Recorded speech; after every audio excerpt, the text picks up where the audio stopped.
कल S wave और मतलब शॉर्ट वेव और लॉन्ग वेव मैंने लिखवाया था, एक पॉइंट या 2 पॉइंट, एक ही पॉइंट लिखवाया होगा उसमें डिफरेंस में, ठीक है। तो पहले जो मैंने बताया था, कल जो नहीं भी आए थे इधर प्लीज बात मत करिएगा।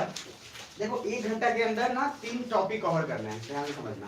कोशिश करेंगे, मतलब हड़बड़ाएंगे नहीं, भागेंगे नहीं, लेकिन उतना जल्दी थोड़ा सा कवर अप कर लेंगे। और परसों के बाद से टाइम चेंज होगा, सुबह में रख लेंगे। सुबह में आ जाओगे ना सब? कितने लोग आ जाओगे? मतलब 6 से 7 के बीच में।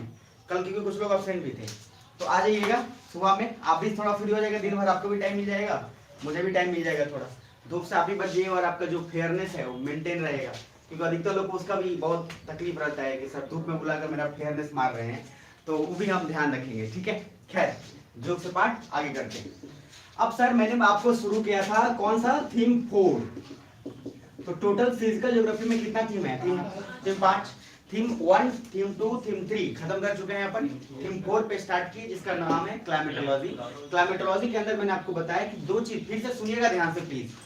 1 ही घंटा या 1.5 घंटा ही क्लास करेंगे अभी, लेकिन उस 1.5 घंटा में पूरा का पूरा बहुत ज्यादा काम करेंगे, ताकि 2 घंटा खींच के और थोड़ा सा बात ही नहीं अलग करेंगे, मतलब सिंपल एकदम फोकस करके 1.5 घंटा खींच लेंगे और निकल लेंगे। सुन पा रहे? जो बोलो ना। तो सर सबसे पहला है क्लाइमेटोलॉजी के अंदर मैंने बोला था कि क्लाइमेट पे फोकस करिएगा, वेदर पे नहीं। वेदर का मीनिंग क्या है? टेम्पररी, सडन या एक बहुत लिटिल चेंज, मतलब जो डे टू डे बेसिस पे होता है। क्लाइमेट हमेशा लॉन्ग टर्म में होगा कि पिछले 10 सालों में, 5 सालों में या 1 सालों में कितना रेनफॉल हाईएस्ट गया है, एवरेज, ये सब कुछ। तो पूरा का पूरा फोकस क्लाइमेट पर रखेंगे। उसके अंदर मैंने बोला कंपोजिशन ऑफ एटमॉस्फेयर, कि एटमॉस्फेयर में क्या क्या है, जो आपको पहले से पढ़ा हुआ है कि सर नाइट्रोजन 78% है, और मैंने यही बताया था कि नाइट्रोजन 78% क्यों है, ऑक्सीजन 21% क्यों है। ऑक्सीजन बर्निंग में हेल्प करता है और उसको कंट्रोल, मैंने बोला कि माचिस की तीली अगर जल रही है तो सर वो जलाने में उतनी ही फ्लेम क्यों जल रही है, उसका पूरा क्यों नहीं आग लग जा रहा है इन्वायरमेंट में? क्योंकि सर इन्वायरमेंट में और एटमॉस्फेयर में सबसे ज्यादा क्या है? नाइट्रोजन। और नाइट्रोजन का काम है कि कंट्रोल करता है आग को, ना कि उसको सपोर्ट करे। इसलिए जब हम लिखते हैं तो उतना ही वो करता है। तो सर नाइट्रोजन का परसेंट 78, 20.95 है, लगभग 21% आपका ऑक्सीजन है। अब जिससे पूछा वो बताएगा कि बिना उधर कॉपी में देखे हुए। आर्गन का क्या परसेंटेज था जो मैंने लिखवाया था? 0.93। और उसके अलावा एक और था, वो कौन सा था? CO2 0.036।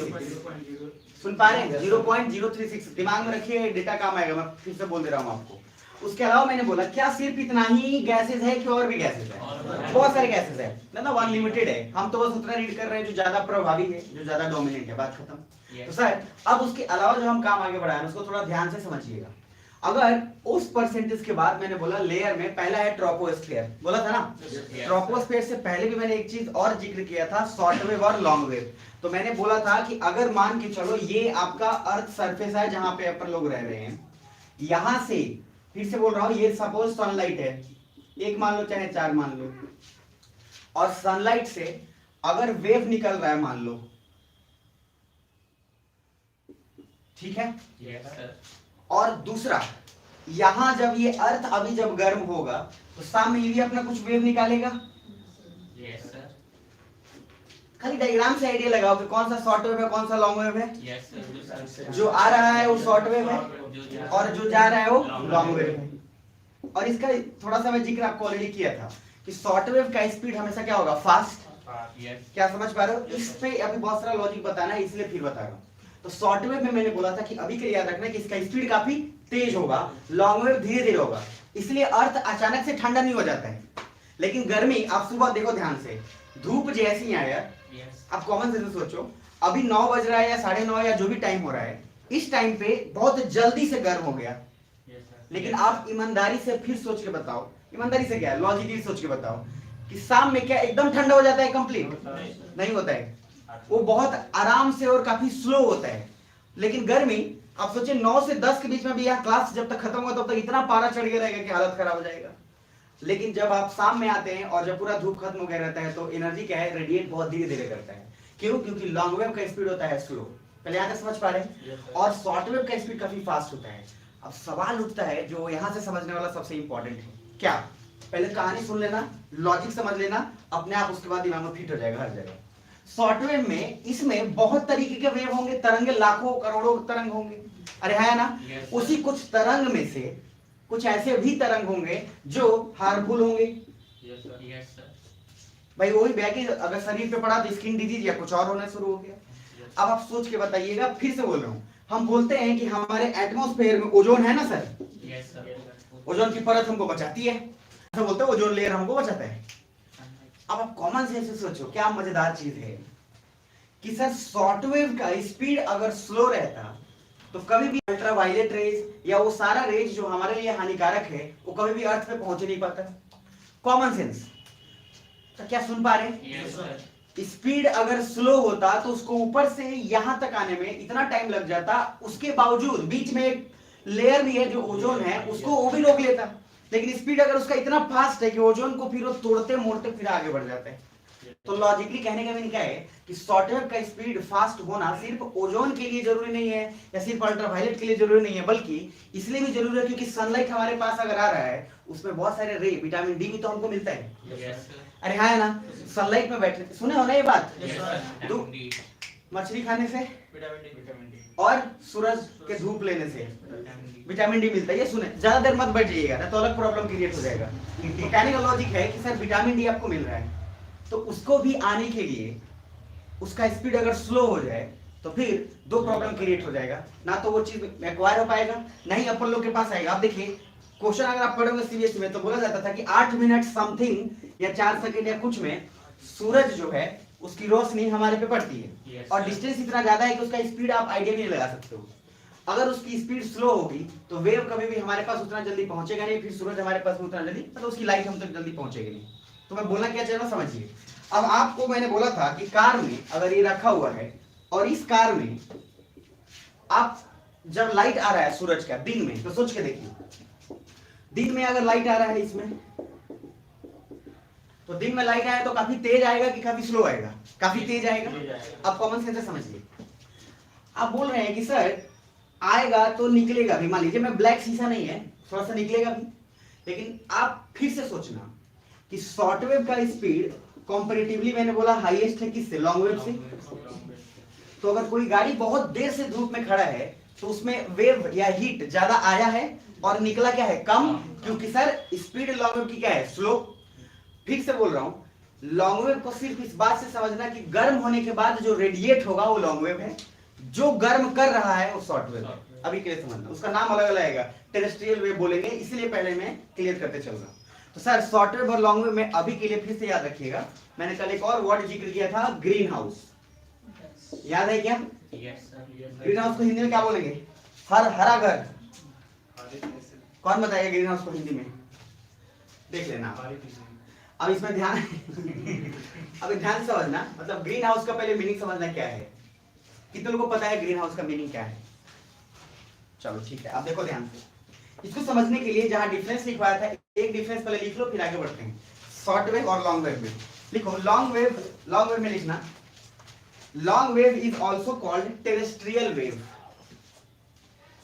लॉन्ग वेव का एक और नाम है टेरेस्ट्रियल वेव। टेरेस्ट्रियल किस पे लिख लोगे? ये लो, टेरेस्ट्रियल वेव। टेरेस्ट्रियल का मीनिंग क्या होता है? धरती, जमीन, ठीक है। और टेरेस्ट्रियल से मतलब कि धरती गर्म होने के बाद जो निकले वो, या जो गर्म हो रहा है वो, गर्म होने के बाद जो रेडिएट हो रहा है वो क्या है? Long wave. तो उसी का नाम है टेरेस्ट्रियल वेव, लॉन्ग वेव। तो बार बार लॉन्ग वेव जल्दी जिक्र नहीं किया जाएगा आपके एग्जाम में, टेरेस्ट्रियल वेव का शब्द का बहुत ज्यादा जिक्र किया जाता है, इसलिए दिमाग में रख लीजिएगा लॉन्ग वेव का नाम। दूसरा थोड़ा सा नीचे आइए, उसमें जो लॉन्ग वेव है उसी के ब्रैकेट में जो लोग समझ सकते हैं ठीक है, अदरवाइज हिंदी में लिख लीजिएगा, जो अभी पॉइंट लिखे उसी को ब्रैकेट में, पृथ्वी से निकलने वाली, लिख लीजिए समझने के लिए, लिख लीजिए पृथ्वी से निकलने वाली वेव या तरंग, अर्थ से निकलने वाली वेव या तरंग, गर्म होने के पहले कि गर्म होने के बाद? गर्म होने के पहले तो मतलब क्या ही निकलेगा, गर्म होने के बाद। अब एक बगल में डायग्राम बनाइएगा प्यारा सा, ये वाला एकदम बनाइएगा, अर्थ नीचे पहले लिखिएगा, इसको सूरज, सन का लाइट दिखाइएगा, सन के लाइट से जो रे आ रहा है वो दिखाइएगा, और इसको लिखिएगा पहले शॉर्ट वेव। और यहाँ से ये गर्म हो गया है अर्थ, और गर्म होने के बाद फिर ये ऊपर की तरफ जा रहा है, ये कौन सा वेव है? Long wave. ये जरूर बनाइएगा, ये छोटी छोटी चीजें आपको बहुत हेल्प करेगा रिवाइज करने में, तेजी में करते जाइएगा। और इधर क्या लिखिएगा? इधर, अच्छा आप मुझे बताना, इधर अगर आया है तो इसको हीट किया है कि कोल्ड किया है? हीट किया है, और यहाँ से अभी कूल होकर ऊपर जा रहा है, तभी तो मतलब अब शाम हो रहा है तो शाम में धीरे धीरे ठंडा होना शुरू होगा, तो ये हीट हुआ है शॉर्ट वेव के कारण और धीरे धीरे ठंडा होने के कारण जो वेव अब निकल रहा है वो आपका लॉन्ग वेव। चलिए यहाँ तक क्लियर है? Yes, जो लोग कल नहीं भी आएगा उनका भी काम हो जाएगा आसान।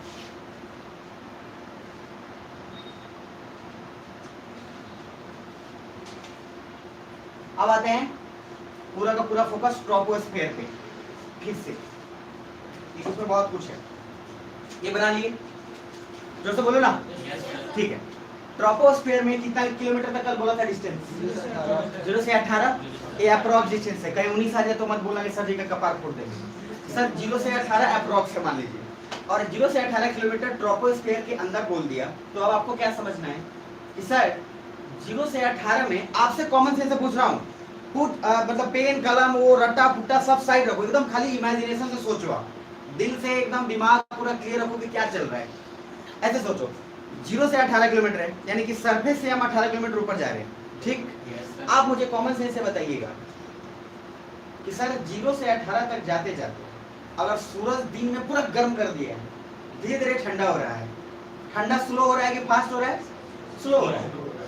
तो हम अगर नीचे से मतलब सरफेस से हल्का 18 किलोमीटर तक की बात कर रहा हूँ, देखो ऊपर जब मैं बोल रहा हूँ तो ऊपर का मीनिंग अभी कितना किलोमीटर है? 18, यानी कि मैं ट्रोपोस्फेयर के रेंज तक बात कर रहा हूँ। तो कुछ लोग बोलेंगे ऊपर जाएंगे तो टेम्परेचर बढ़ेगा, नीचे जाएंगे तो घटेगा, ऐसा कुछ बोल देता है लोग, वो फालतू का लॉजिक नहीं लगाएंगे। तो ट्रोपोस्फेयर में 18 किलोमीटर तक हम जा रहे हैं, तो आप सोच के मुझे बताइएगा कि हम ऊपर धीरे धीरे जा रहे हैं, तो टेम्परेचर घट रहा है कि बढ़ रहा है?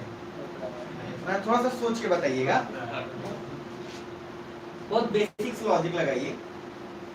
ठीक से बोल रहा हूँ, गर्म किया, अरे गर्म किया उसके बाद ठंडा हो रहा है। Yes, sir. अब आप मुझे बताइए कि अगर जितनी गर्मी अभी है 12 बजे या दोपहर में रहेगी, उतनी गर्मी शाम में नहीं रहेगी, मतलब एक प्रोबेबिलिटी नॉर्मल सोच के चले तो? अरे हाँ या ना? Yes. लेकिन मैं बात कर रहा हूँ सिर्फ और सिर्फ 18 किलोमीटर तक, सिर्फ 18 किलोमीटर, उससे ज्यादा की बात मैं कर ही नहीं रहा। सुन पा रहे हैं? तो 18 किलोमीटर तक अगर हम बात कर रहे हैं, तो यानी कि उस 18 किलोमीटर में, क्या ध्यान से सुन रहे हैं आप, उस 18 किलोमीटर में टेम्परेचर सर तुलनात्मक रूप से घटेगा।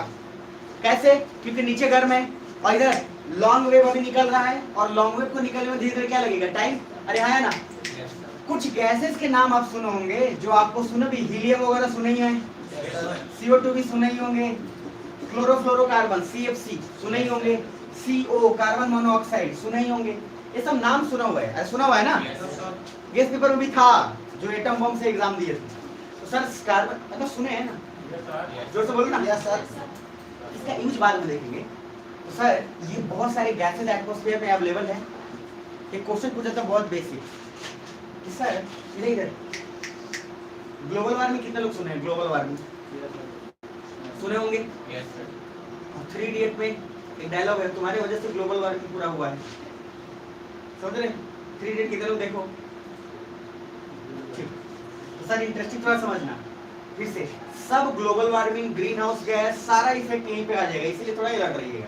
इधर देखिए, मान लीजिए मैंने बोला कार्बन मोनोऑक्साइड है, चाहे क्लोरोफ्लोरोकार्बन है, जितने सारे गैसेस है, ग्रीन हाउस गैसेस में CO2 भी आएगा, क्लोरोफ्लोरोकार्बन भी आएगा, क्या आएगा, कैसे आएगा? देखिए इधर देखिए, ग्रीन हाउस गैसेस में काम ये है कि सर यहाँ से जब ये निकल रहा है इधर लॉन्ग वेव, तो ये लोग कुछ ना कुछ गैसेस जो हमारे, अच्छा गैस जब मैं बोल रहा है, गैस का मीनिंग क्या समझ रहे हो आप? क्या आपको गैस में बोला तो क्या समझ? एयर। Yes, भाई गैस को जनरली एयर से ही कर सकते हैं, air is a mixture of several gases. अरे पढ़े हुए ना, ये तो पहला ही लाइन था, ईवीएस की किताब में भी था ये।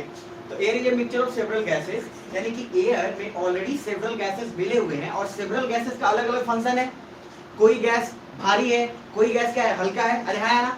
Yes, sir. क्या आप लोग बोल रहे हैं? Yes, sir. अब अगर लाइट निकला यहाँ से और ये रेडिएट हुआ, तो ये गैस उसको पक्का ट्रैप करने की कोशिश करेगा, उस हीट को। अरे अगर हीट निकलेगा तो कोई गैस उसको रोकने की कोशिश करेगा, और बेसिकली क्या है, उस हीट को वो चाहेगा कि हम ऊपर नहीं जाने दें, वो एक लेयर की तरह काम कर रहा है। अलग अलग गैसेस का अलग अलग फंक्शन होगा, लेकिन जो नीचे वाला लेयर, इधर ध्यान समझना, जो उठना चाहता है वो भी तो राइज करना चाहता है, ये राइज करना चाहता है, एक रोकना चाहता है, एक राइज करना, एक रोकना, एक राइज, एक रोकना। अब आप सोच के बताना, कॉमन सेंस है, लॉन्ग वेव का स्पीड तो उतना तेज है नहीं। अरे लॉन्ग वेव का है क्या उतना तेज? नहीं। अब आप मुझे बताइए, जो गैसेस लेयर वाइज है, वो तो जब सनलाइट एस वेव आ रहा होगा तब भी तो गैस होगा ना एटमॉस्फेयर में। कार्बन और ये देखो ऐसे, ये लेयर है ऊपर से लाइट आ रहा है, कुछ ना कुछ रोक रहा होगा ये 0.1 व्हाटएवर, लेकिन उसका स्पीड तेज है कि स्लो है?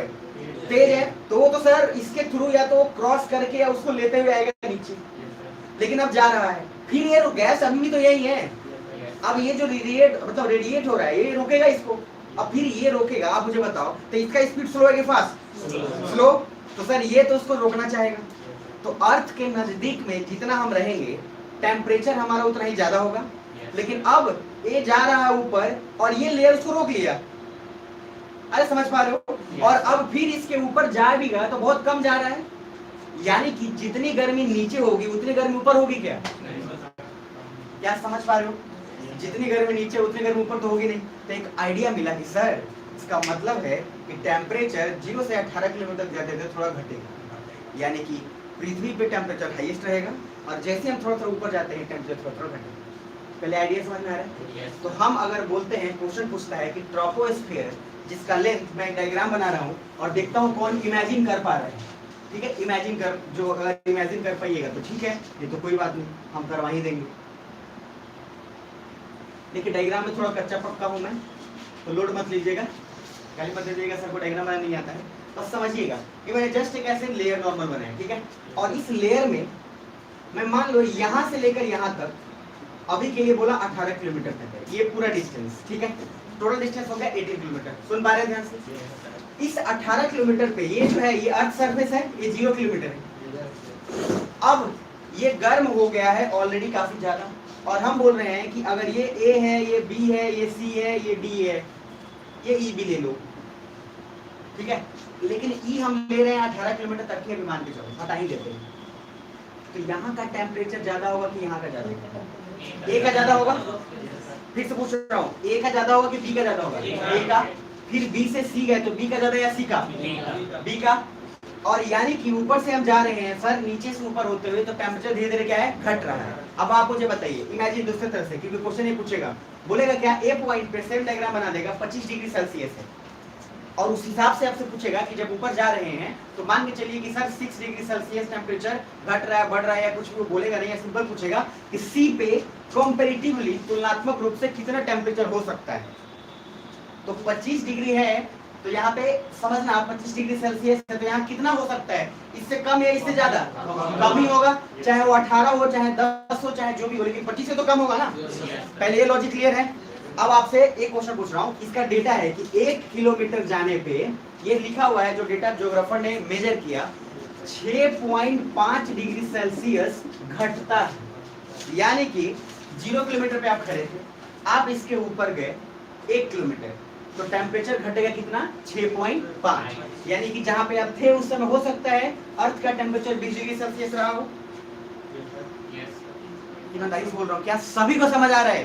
एक एक को आना चाहिए। तो 20 डिग्री सेल्सियस है, 1 किलोमीटर ऊपर गया, 0 से 1 किलोमीटर तक गया, कितना घटा? 20 में से कितना? 6.5 घटाइए, यानी कि फिर उसके बाद 1 किलोमीटर गया, कितना? 6.5 डिग्री सेल्सियस घटा। और ट्रोपोस्फीयर में पूरा का पूरा माइनस होते होते ज्यादा से ज्यादा मैक्सिमम -60 तक जा सकते हैं, माइनस में। यानी कि अभी पूछूंगा मैं, और मैं जो पढ़ाया हूँ ना जिनको भी, अब वो आएगा अब सब, और अब होगा धुनाई। धुनाई जानते क्या चुका होता है? रुई का, समझिएगा ध्यान से। तो मैंने बोला कि 0 से 18 किलोमीटर तक अगर आप जाएंगे तो टेम्परेचर घटेगा कि बढ़ेगा? फिर से बोलना, घटेगा कि बढ़ेगा? जो लोग टाइम पे हैं उन लोगों के लिए एक बार मैं लास्ट में रिपीट कर रहा हूँ। मैंने फिर बोला, ध्यान से समझना कि सर ट्रोपोस्फीयर स्टार्ट की, शॉर्ट वेव और लॉन्ग वेव में मैंने कल बताया था कि शॉर्ट वेव की स्पीड फास्ट होती है, लॉन्ग वेव की स्लो होती है। शॉर्ट वेव कब काम करता है? अर्थ को हीट करने के लिए, कि उसके हीटिंग के बाद? अर्थ को हीट करने के लिए, उसके बाद रेडिएट होगा। लॉन्ग वेव स्लो काम करेगा। मैंने बोला कुछ गैसेज ऐसे होते हैं जो लॉन्ग वेव को रोकते हैं, शॉर्ट वेव को भी रोकने की कोशिश करते हैं। शॉर्ट वेव की स्पीड चूंकि ज्यादा होती है तो उसके साथ या तो मारपीट करके आ जाता है, लॉन्ग वेव जाना चाहता है लेकिन पूरा नहीं जा पाता है, उसको कुछ ना कुछ गैस रोक लेता है। सुन पा रहे हो ध्यान से? अब उसके बाद जब रोक लिया तो टेम्परेचर ना अर्थ के नीचे कम रहेगा, मतलब अर्थ के पास कम रहेगा, लेकिन जैसे जैसे ऊपर जाके टेम्परेचर क्या है, घटता चला जाएगा। पहले यहाँ तक क्लियर है? और दूसरी चीज, अब जैसे मैं बोला ग्रीन हाउस, तो ये वही गैस है, जैसे हम ग्रीन हाउस गैसेस बनाते हैं, हम ग्रीन हाउस रूम बनाते हैं, जिसमें आप मशरूम वगैरह जैसे अगर आप करते हो, बहुत बेसिक एग्जाम्पल, मशरूम जानते हैं ना? मशरूम उगाते हैं, मशरूम के लिए हीट चाहिए, उसको जितना हीट मिलेगा उतना बेहतर ग्रो करेगा वो। अब आप मुझे बताइए, ये रूम है आपका, इस रूम में आपने मशरूम उगा दिया, ठीक है। अब ध्यान से समझिए, आप क्या करोगे, चाहोगे कि ये रूम अधिक से अधिक गर्म रहे, अरे है ना, क्योंकि इसके लिए फेवरेबल कंडीशन हुई है कि इसको हीट चाहिए, यस और नो। तो आप क्या करना चाहोगे सर, आप कुछ ऐसा चीज लगाना चाहोगे कि हीट आए लेकिन हीट जाए ना। अगर मैं चाहता हूं कि इस कमरे को पूरा गर्म कर दूं, वो अलग बात है कि मर जाएंगे, लेकिन फिर भी मैं पूरा गर्म कर दूं, तो सर हीट लाना इंपॉर्टेंट नहीं है, हीट जो कितना हीट कभी भी बिना मीडियम का ट्रांसफर नहीं करेगा। अरे हाँ, अब कोई लोग जानते क्या पूछता है कि सन के करीब जाएंगे तो हमको गर्मी लगेगा कि ठंडी लगेगा। अब अगर जल जाएंगे हम लोग, सर नहीं जलेंगे, फिर से बोल रहा हूं, तब तक ये इनकम्प्लीट उत्तर है जब तक कोई मीडियम काम ना कर रहा हो, क्योंकि हीट हमेशा सिर्फ मीडियम के थ्रू काम करेगा। मीडियम ऐसा हो जिससे ट्रांसफर हीट बहुत तेजी से हो रहा है तो आपको फील होगा, अगर मीडियम नहीं है तो ऐसा फील नहीं होगा। और मीडियम बीच में बनता कौन है, ज्यादा एयर। अरे जो वेव है वो भी एक एयर का ही पर्टिकुलर एक फॉर्म है, और उस तरीके से एयर सबसे बड़ा मीडियम बनता है। सुन पा रहे ध्यान से, मैं क्या बोलना चाह रहा हूँ, ट्रोपोस्फीयर में 0 से 18 किलोमीटर अर्थ के सरफेस से हम ऊपर गए तो टेम्परेचर घटेगा, और इसे ये जो डेटा है रिकॉर्डेड है कि 1 किलोमीटर ऊपर जाएंगे तो 6.5 डिग्री सेल्सियस टेम्परेचर घटेगा। यानी कि 0 से 18 तक कोई आदमी 18 पे पहुंच गया है तो लगभग उसको सबसे ज्यादा ठंडी लगेगा कितना तक, -60 डिग्री सेल्सियस।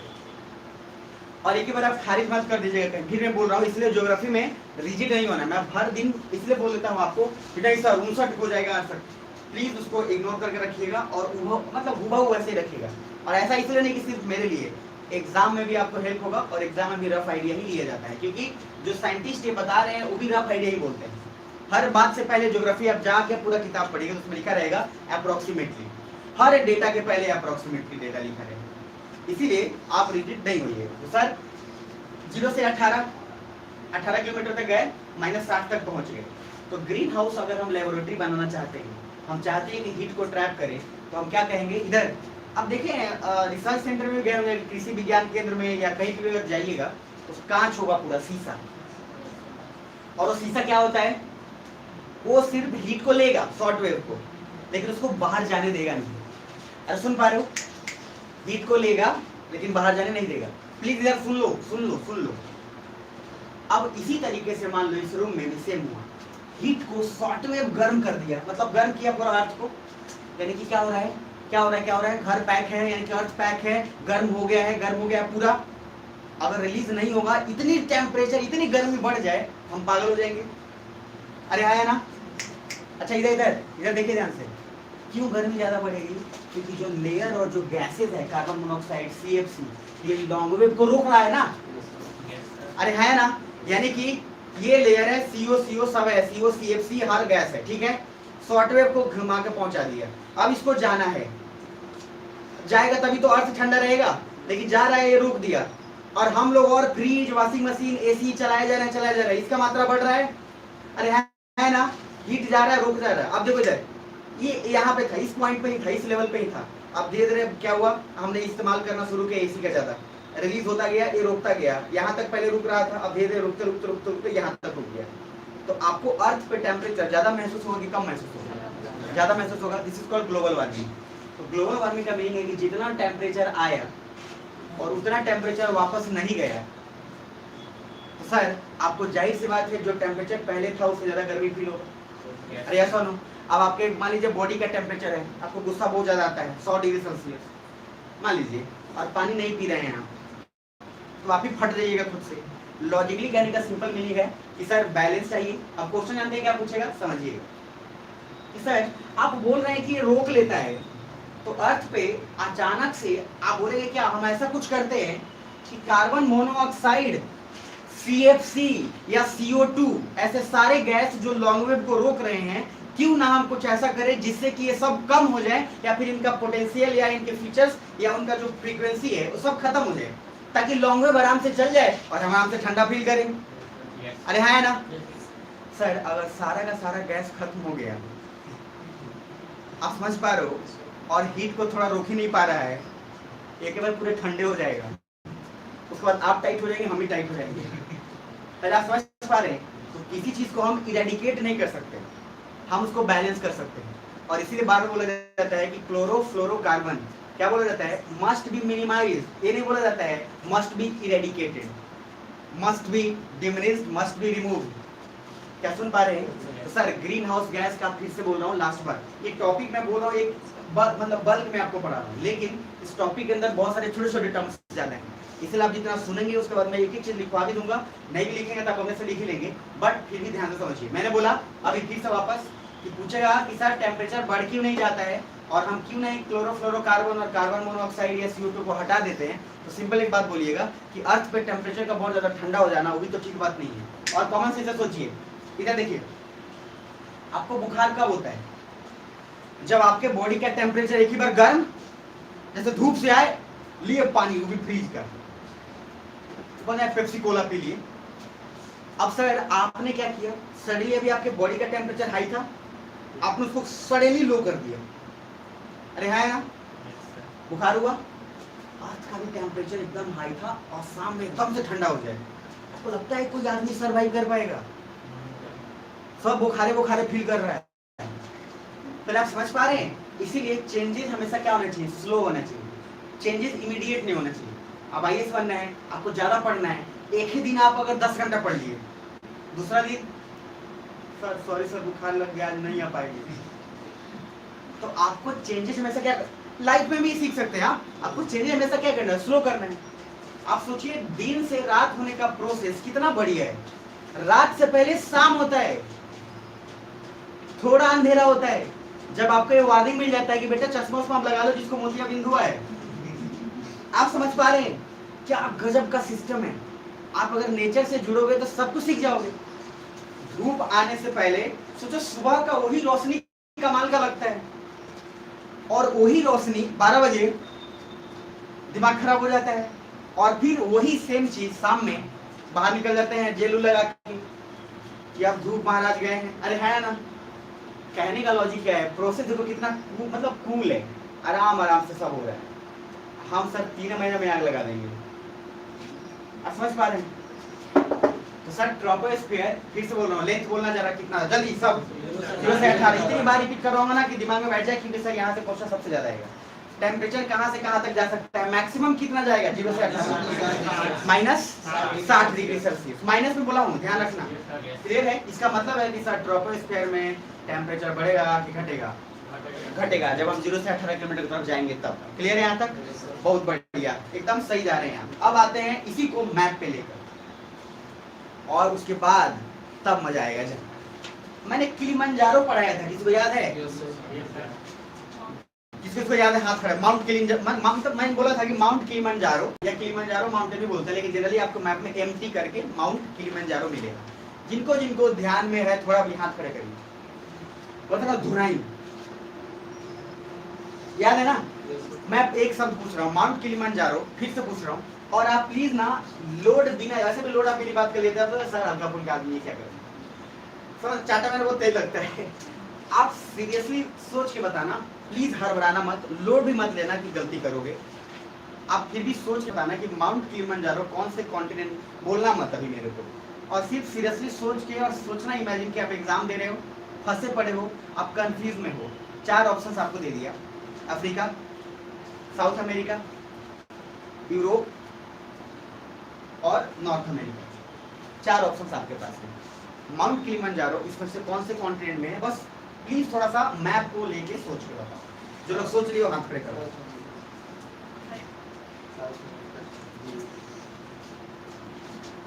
और देखो क्या कमाल का चीज है, जो बात बोले थे मैप को तो खत्म करवाए हैं, तो कॉपियां ढूंढने में टाइम लगेगा कि नहीं लगेगा?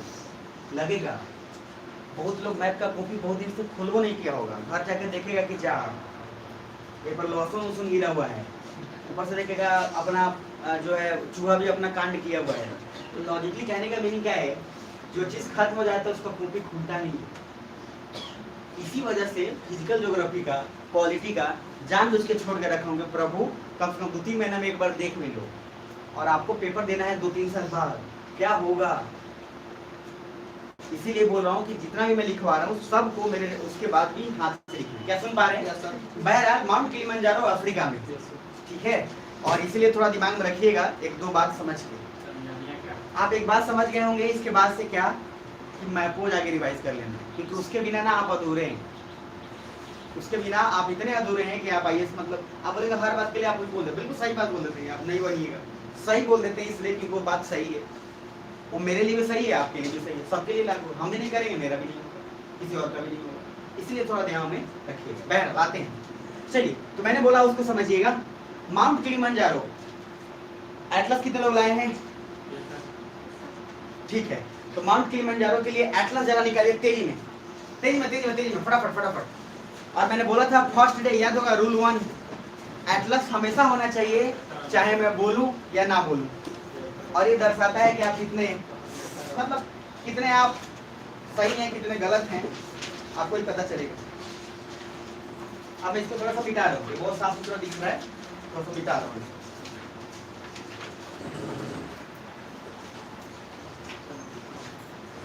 तो चलिए सभी का कंक्लूजन अभी तक जो पढ़ाए हैं, कपड़ा चाहिए, कपड़ा दे दीजिए। सभी का जो अभी तक जो पढ़ाए हैं उन सब का फिर से इधर देख लीजिए, सार बता रहा हूँ। खोलिए अफ्रीका खोल के जरा देखो तो उसमें किलिमंजारो है भी कि मैं गलत बोल दिया हूँ। तंजानिया के आसपास होगा मे भी। और जितने लोग एटलस लाए हैं प्रभु हाथ जोड़ के बिना विनती है, बोलिएगा मैं पैर पढ़ लूंगा। हमेशा रखिएगा, मैं बोलूँ या ना बोलूँ। ट्रेन में आप घूमने कहीं जा रहे हो ना, कोई किताब आपको लगे कौन सा किताब लेके जाए, सिर्फ एटलस रख लेना। दुनिया भर का पूरा रिवीजन आप आईएएस का एटलस से कर सकते हैं, एकदम खड़ाक से, कुछ और जरूरत नहीं है आपको। किसको मिल गया माउंट किलिमंजारो? तंजानिया याद है कि गया? राजधानी क्या था? डोडोमा। पक्का ना? और कहने की बात ही नहीं है उसके बाद। सर नॉर्वे अफ्रीका में ही है, यूरोप में है। पता नहीं, देखो भाई देखो ठीक से, कहीं ऊपर में आ जाए अफ्रीका में चिल्ला रहा हो भाई वो मोरक्को की जगह पे नॉर्वे आया हुआ है। थोड़ा ध्यान दे लेना, एक बार रिपीट कर लेते हैं अफ्रीका वाला। आप मुझे ध्यान से, उधर कोई नहीं देखेगा एटलस में, मेरी तरफ देखना, सिर्फ इमेजिनेशन करके बताना जो कंट्री बोल रहा हूँ ऊपर, ठीक है? आप बताओगे, जो बता दिया उसको इनाम मिलेगा। तो घुमा रहा हूँ, घुमाने दो ना थोड़ा। गैबरोनी अफ्रीका में है, लेकिन आगे आगे आगे तो किस कंट्री का राजधानी है? बोत्सवाना। जो मैं गैबरोनी बोल रहा हूँ कैपिटल, वो राजधानी बोत्सवाना का है। और अब बोत्सवाना दिमाग में लाओ कि एटलस पे कहाँ आया हुआ अफ्रीका में? साउथ अफ्रीका के ऊपर अंगोलिया, अरे अंगोला, नामीबिया, बोत्सवाना। आप समझ पा रहे हो? आप लोग का देखिए यही है। इसी तरह से इधर ध्यान से समझना, मैप जो खत्म हो गया उसका कॉपी ईमानदारी से दिल पे आके बोला। कितने लोग उसके बाद से खोले भी हो, नहीं खोले हो, आप कुछ भी बोलोगे ना, बिलीव नहीं कर सकता। गलती से कभी भूल गया हो तो भूल गया हो तो आप ये सोचोगे एक दिन भी पढ़ूंगा, एक दिन इसका भी चलेगा। और जो इनकम्प्लीट रहता है, इसलिए साइकोलॉजी में नियम है, जो चीज अनफिनिश्ड बिजनेस है उस पर ध्यान हमेशा ज्यादा रहता है, जो बिजनेस फिनिश्ड है उस पर हमेशा 0% ध्यान जाता है। इसीलिए मैं हर चैप्टर में और हर सिलेबस में लास्ट में एक चीज छोड़ता हूँ। और मेरा पैमाना है, कोई टीचर वो करेगा भी उतना सोचता भी नहीं, टीचर वो पढ़ा के निकल जाएगा, ताकि आपके दिमाग में एक लोड बना रहे कि नहीं ये वो पेज छूटा है, वो चैप्टर छूटा है, और उसके कारण आप पूरा ज्योग्राफी पलट लीजिएगा। बहरहाल गाली का वक्त खत्म। देखिए तो सर बस लास्ट बोल रहा हूँ, 0 से 18 देखते हैं आप समझ पा रहे नहीं। और इस बीच में टेम्परेचर माइनस कितना 60 डिग्री सेल्सियस, मैक्सिमम इतना ही तक जाएगा। ये रहा 0। अब इसी बात को आप देखना है, जो माउंट किलिमंजारो है आप उसी एटलस में देखते जाइए और बताइए मुझे कि उसका लैटिट्यूड कितना डिग्री पे है। माउंट किलिमंजारो का अप्रोक्स लैटिट्यूड कितने पे है?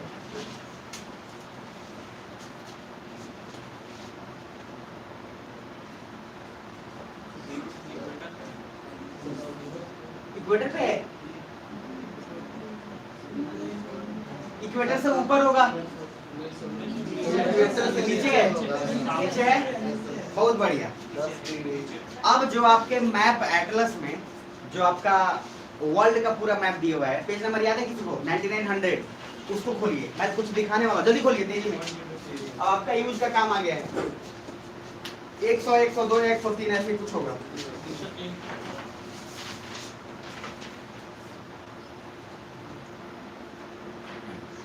ठीक है प्रभु, इधर देखिए,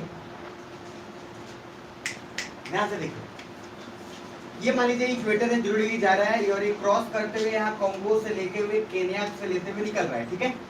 अरे है ना? और उसके जस्ट नीचे है तंजानिया। सुन पा रहे हो ध्यान से? तो अगर हम फिर से आपको बोले इंडिया को देखो, वापस से इधर ही देख लो, फिर उसके बाद जहाँ बोलेंगे वहां देखो। इंडिया को अगर देखते हो तो मान लो इक्वेटर से भी ऊपर है, यस और नो?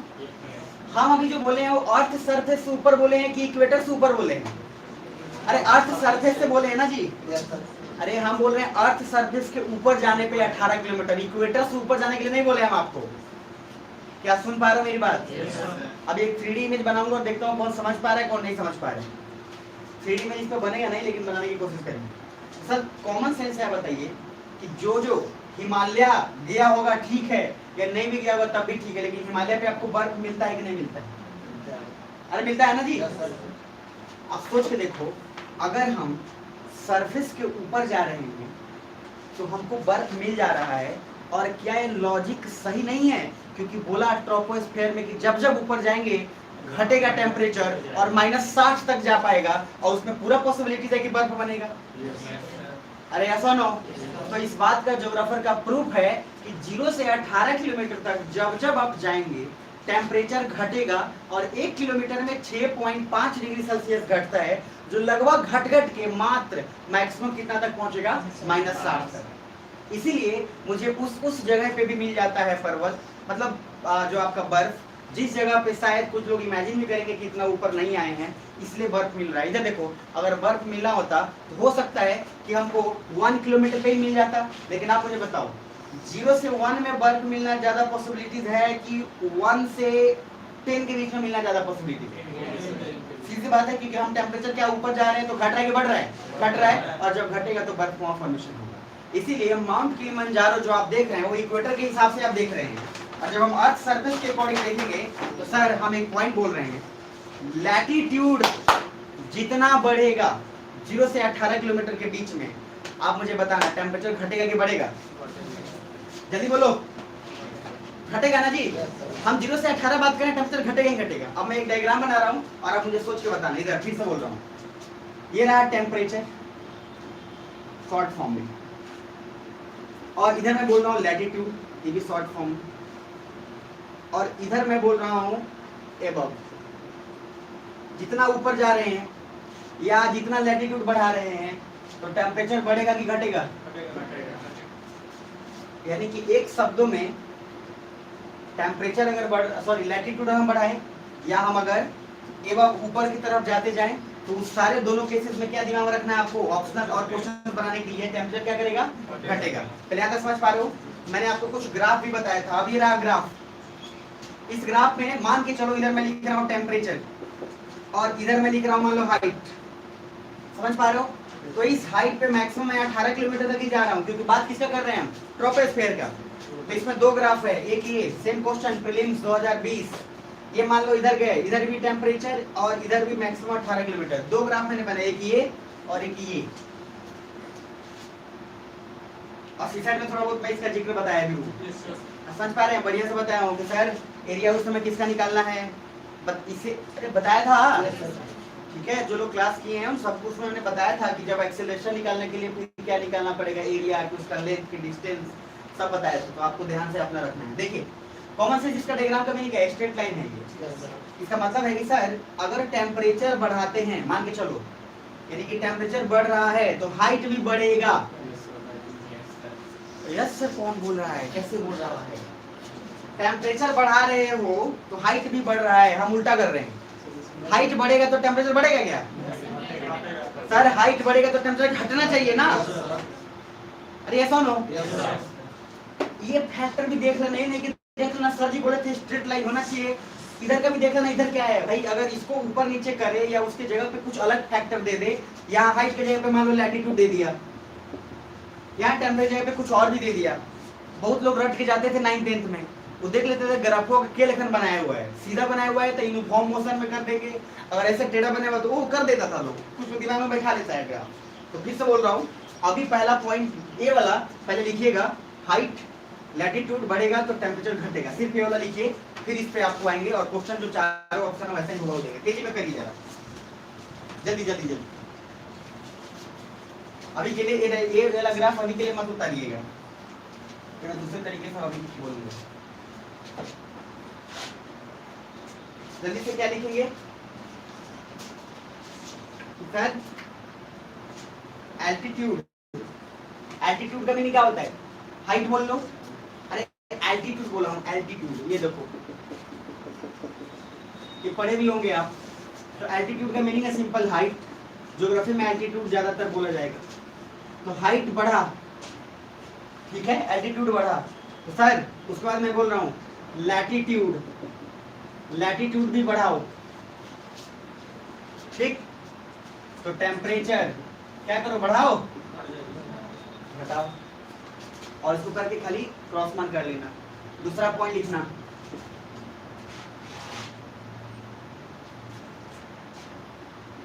इन 1 kilometre 6.5 degree Celsius temperature decreases. 1 kilometre जब ऊपर जाएंगे तो 6.5 डिग्री सेल्सियस टेम्परेचर घटेगा।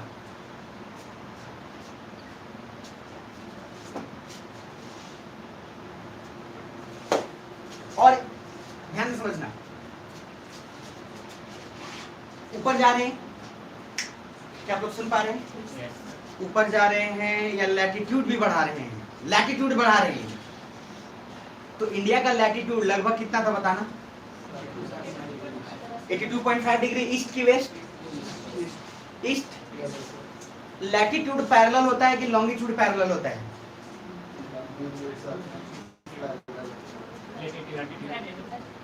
आई होता था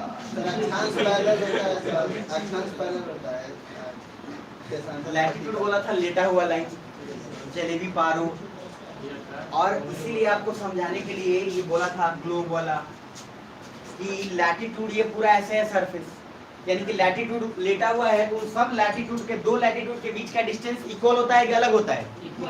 इक्वल होगा। मैंने बोला ये रहा एक जिलेबी, इसके जस्ट ऊपर दूसरा जिलेबी, फिर जस्ट ऊपर तीसरा जिलेबी, यानी कि इन सभी जिलेबी के बीच में डिस्टेंस क्या है? बराबर। क्यों बराबर है? क्योंकि ये पैरेलल है, अरे समानांतर है, जो मैंने लिखा था अप्रोक्स 111.5 समथिंग। और बोला लॉन्गिट्यूड, यानी कि ए लॉन्गिट्यूड एक, लेकिन सर मैंने बोला था कि लॉन्गिट्यूड दो के बीच का डिस्टेंस बराबर नहीं होता है। क्यों? क्योंकि पैरेलल नहीं है ना, क्योंकि एक लॉन्गिट्यूड आया, दूसरा लॉन्गिट्यूड आकर वहीं मिलता तब तो, अरे समझ पा रहे हैं? दूसरा लॉन्गिट्यूड अलग रहता तब, वो मिल तो सब जा रहा है कॉमन पॉइंट पे, यानी कि ये ऐसे आके मिला और सडनली फिर क्या हुआ, उसके बाद यहाँ निकला, ऐसे आके मिला। ये अगर ऐसे रहता, ऐसे अगर चांसेस होते तो पैरेलल होने के शायद थोड़े बहुत चांस हो भी सकते थे, लेकिन सब का सब क्या है, एक ही कॉमन पॉइंट पे आके मिल रहा है, यानी कि इन सब को मिला दिया जाएगा एक जगह पे। तो सर वो पैरेलल होने का चांस जो भी बचा खुचा भी क्या हो जाएगा, खत्म हो जाएगा। तो सिंपल लैटिट्यूड पैरेलल है इसलिए डिस्टेंस बराबर होता है, और लॉन्गिट्यूड कभी भी पैरेलल होगा नहीं तो उसका डिस्टेंस हम बराबर बोल ही नहीं सकते, इसीलिए लॉन्गिट्यूड का डिस्टेंस कभी पूछा भी नहीं जाएगा आपसे कि क्या है। कहने के लिए अप्रॉक्स 114 या बोलते हैं, लेकिन वो अलग अलग फैक्टर है। बहरहाल फिर से बोल रहा हूँ, वापस समझना। अभी जो बोला अफ्रीका वाला मैंने, तो अफ्रीका में कौन सा बोला? Mount Kilimanjaro. तो लैटिट्यूड बढ़ाए, टेम्परेचर बढ़ा दिया, घटा दिया, जल्दी बोलो ना, घटा दिया, यानी कि लैटिट्यूड बढ़े टेम्परेचर घट गया। इसी प्रोसेस को बोलते हैं NLR या ELR, नॉर्मल लैप्स रेट, या इसको बोलते हैं इन्वायरमेंटल लैप्स रेट। तो अभी पहले एक पॉइंट लिखो, NLR और ELR, और ये क्वेश्चन एकदम तय मानो ये आएगा। लिखो NLR में क्या लिखोगे, पहले फुल फॉर्म लिख लेना है तो पता चले NLR के जगह पे जूनियर NTR कर दोगे। हाँ मतलब NL है ही, कुछ नहीं करना, इधर का हटा के इधर लगा देना है। NTR को जानते हैं आप लोग ना? आप लोग जानते होंगे, आप लोग से बेहतर कौन जानेगा, खाली बकवास फिल्म देखते करते हैं आप लोग। साउथ का ऐसे मारा एकदम, यहाँ से उठाया उधर फेंक दिया, गोली मारा तो ऐसा पकड़ा तो चार चकनाचूर हो के 4 आदमी मर गया। ठीक है, बढ़िया फिल्म। नॉर्मल लैप्स रेट लिखिएगा, नॉर्मल लैप्स रेट। और इधर ELR environmental lapse rate. Environmental का फुल फॉर्म सॉरी स्पेलिंग आता है ना, बहुत लोग उसको इन्वायरमेंट भी बोलता है, पता है आपको, बहुत लोग इन्वायरमेंट भी बोलता है, अलग अलग है, तो आप स्पेलिंग बस अपने हिसाब से लिख लेना। चलिए आगे हो गया। अब इसको कुछ पढ़ लिखिए, क्या लिखना है बता दो। ऐसे लिखिएगा व्हेन, इसमें डेफिनेशन लिखिएगा व्हेन, ये वाला लिखिएगा जो बनाया हूं, ऐसा ही हूबहू एल्टीट्यूड इंक्रीजेस, फिर कॉमा देना, तो जो लिखो वही लिखना है। प्रभु सुन लिया करो, आप तो छापने में इतने बिजी रहते हो, बताइए ना, पहले छापते हैं बाद में देखेंगे, समझ लोगे तो 2 मिनट लगेगा, बाकी तो लिख ही रहे। एल्टीट्यूड इंक्रीजेस, फिर लिखना लैटिट्यूड इंक्रीजेस, टेम्परेचर डिक्रीजेस, पहले ये लिख लो, अब आगे उसके कंटिन्यू करो। मैंने डायग्राम ऐसे ही बना लेना, when altitude increases, latitude increases and temperature decreases, लिख लिए।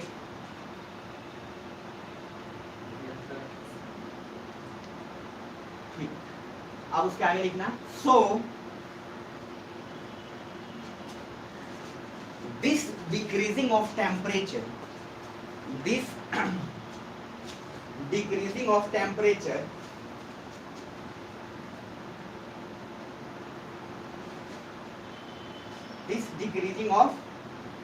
लिख लिए, is called normal lapse rate, यानी कि हमने इसको एक नाम दे दिया, normal lapse rate. This decreasing, ये घटता हुआ टेम्परेचर के प्रोसेस को, प्रक्रिया को NLR बोल रहे हैं।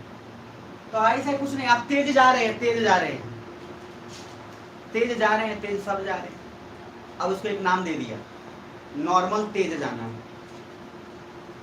अरे समझ पा रहे हो, सर टेम्परेचर तो घटने का प्रोसेस चल ही रहा था, कि जो आएगा हैट बढ़ाइएगा, क्यों बढ़ाइएगा, टेम्परेचर घटेगा, क्योंकि ट्रोपोस्फीयर में 0 से 18 किलोमीटर ये प्रोसेस चलता है। इस प्रोसेस को एक नाम दे दिया गया, उसका नाम क्या हो गया, नॉर्मल लैप्स रेट, इसलिए क्योंकि ये नॉर्मली एक प्रोसेस होता है जो हमेशा चलेगा, हमारे आपके रोकने से रुकाने वाला नहीं है, या किसी को रोकने से रुकाने वाला नहीं है। सुन पा रहे ध्यान से, तो इसलिए दिमाग में क्या रखिएगा कि डिक्रीजिंग ऑफ टेम्परेचर पर नॉर्मल लैप्स रेट। यहाँ तक क्लियर है? जोर से बोलो, जय माता दी मत बोलना। आगे नेक्स्ट, अब लिखिए तेजी। अब मुझे ईमानदारी से बोलिएगा, दिल पे हाथ लगे, किसी को समझ में आया जोर से हाथ, मतलब हाथ खड़े करना, जिसको नहीं समझ में आया वो भी हाथ खड़े करना। लास्ट बार इसलिए बोल रहा हूँ क्योंकि ट्रोपोस्फीयर होने वाला है खत्म, अब हम जाने वाले हैं स्ट्रेटोस्फीयर में, जो सबसे इंपॉर्टेंट है। ग्रीन हाउस गैसेज और सारा का सारा कुछ उधर भी इस्तेमाल होगा, लेकिन जो बात बोला हूँ उसको सुन के रखना। ट्रोपोस्फीयर 0 से 18, टेम्परेचर बढ़ेगा, लैटिट्यूड बढ़ेगा, घटेगा, और याद रखिएगा यही मैं इतनी बार रिपीट करके आपको दे रहा हूँ ना, आप पागल हो रहे हैं ना, और यही क्वेश्चन मैं पूछूंगा, ज्यादा दिन नहीं है, 1 हफ्ता बाद। और उस समय जैसे मैं क्वेश्चन पूछूंगा, पता है कुछ ऐसा होगा, जैसे पूछेंगे कुछ लोग लिखना शुरू कर दे, कुछ लोग ऐसा ऐसा एक्सप्रेशन आने लगता है क्वेश्चन पूछने के नाम पे, डिफरेंट है। कुछ लोग ऐसा लग रहा है भाई उससे बढ़िया है, उधर बगल में ईटा उठा है, उससे ज्यादा जल्दी याद आएगा। आप समझ पा रहे हो, अपने आप को मारना। अब बगल वाला भी सोच रहा है तो उसको भी 2 दे देना है, भाई तुमको याद आया। चलो ठीक है, लिखो 1 किलोमीटर वाला लिख लिए ना, पक्का। चलो अब एक और पॉइंट में लिख लो, नॉर्मल लैप्स रेट लिखिए, ब्रैकेट देख लीजिएगा। 1 किलोमीटर में कितना लिखवा हूँ, 6.5 डिग्री सेल्सियस। एक और डेटा है उसको भी लिख लीजिए, 165 मीटर में 1 डिग्री सेल्सियस घटेगा। मीटर बोला हूँ, 165 मीटर में 1 डिग्री सेल्सियस घटेगा, 165 मीटर।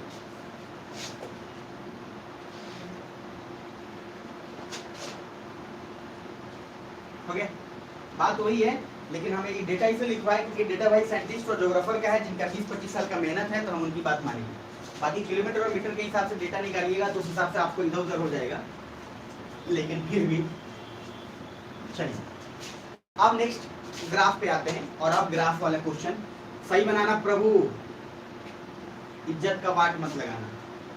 चलो मैं थोड़ा सा फैक्टर चेंज करता हूँ, इधर डालता हूँ हॉट,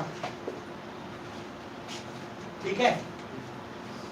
इधर क्या डालूं, तो इधर डाल देता हूँ एल्टीट्यूड, छोड़ो लैटिट्यूड ही डाल देते हैं, लैटिट्यूड वगैरह आप पड़े हुए, ठीक। अब ये ग्राफ ऐसे है और सेम फैक्टर है, इधर भी हॉट, इधर भी लैटिट्यूड, और ये ग्राफ ऐसे। दोनों में कौन सा ग्राफ सही है, ध्यान से देखिए, सोचिए, बताइए। जो सोच रही है ठीक है, बाकी बताइएगा, पहले क्लियर कर।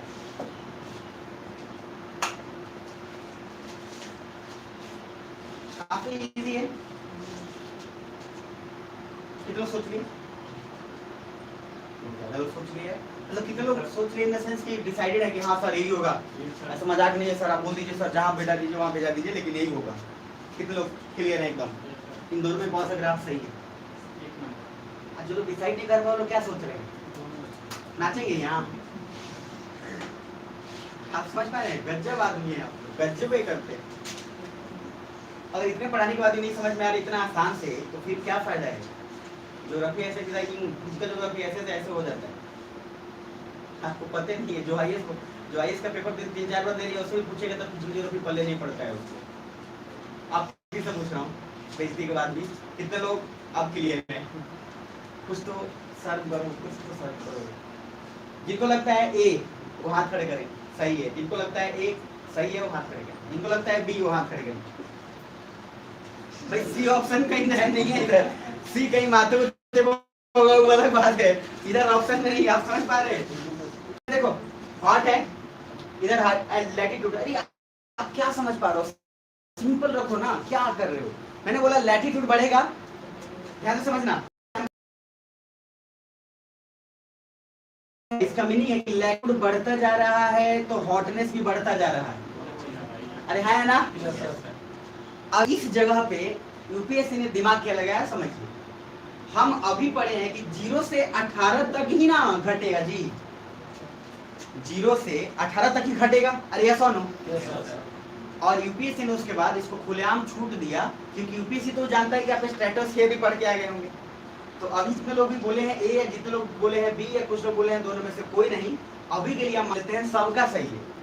लेकिन जैसे ही स्ट्रेटोस्फीयर में बताने वाला हूँ, उसके बाद फिर मैं उस डायग्राम पे आऊंगा और तब देखता हूँ कि उस समय किसका, फिर बोल के भी जा रहा हूँ, बोल के सबके सामने, और उस समय देखते हैं उसका माइंड उस समय किसका कॉन्शियस रहेगा। ठीक है, अब देखते हैं आपका माइंड कितना कॉन्शियस उस समय रहेगा। एकदम टेस्ट हो रहा है, एकदम आप बोल के हो रहा है। तो चलिए अब हेडिंग डालिए स्ट्रेटोस्फीयर, और इस गैप को ऐसे ही छोड़ दीजिएगा ग्राफ। अभी रुक जाइएगा, मैंने वही बोला ना कि सबका सही है। स्ट्रेटोस्फीयर पढ़ा लेने दो, वापस आएंगे। अब हेडिंग डालिए stratosphere.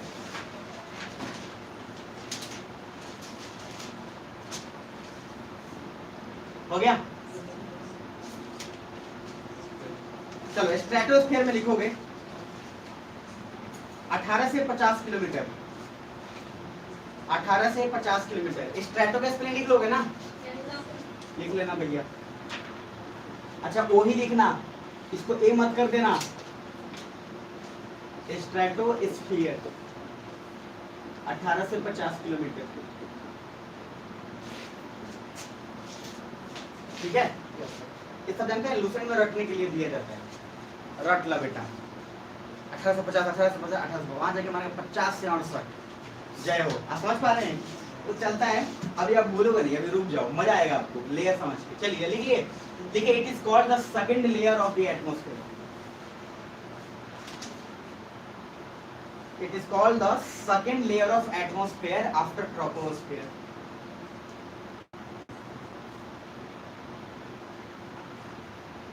It is called second layer of atmosphere, ये द्वितीय लेयर है। लिखिए ओजोन, दूसरा पॉइंट इसमें ओजोन। ओजोन का स्पेलिंग लिखिएगा ना, ओ एस ओ ए नहीं, ओ जेड लिख लीजिएगा यहाँ पे, ठीक है? चलिए ओजोन इज ऑल्सो फाउंड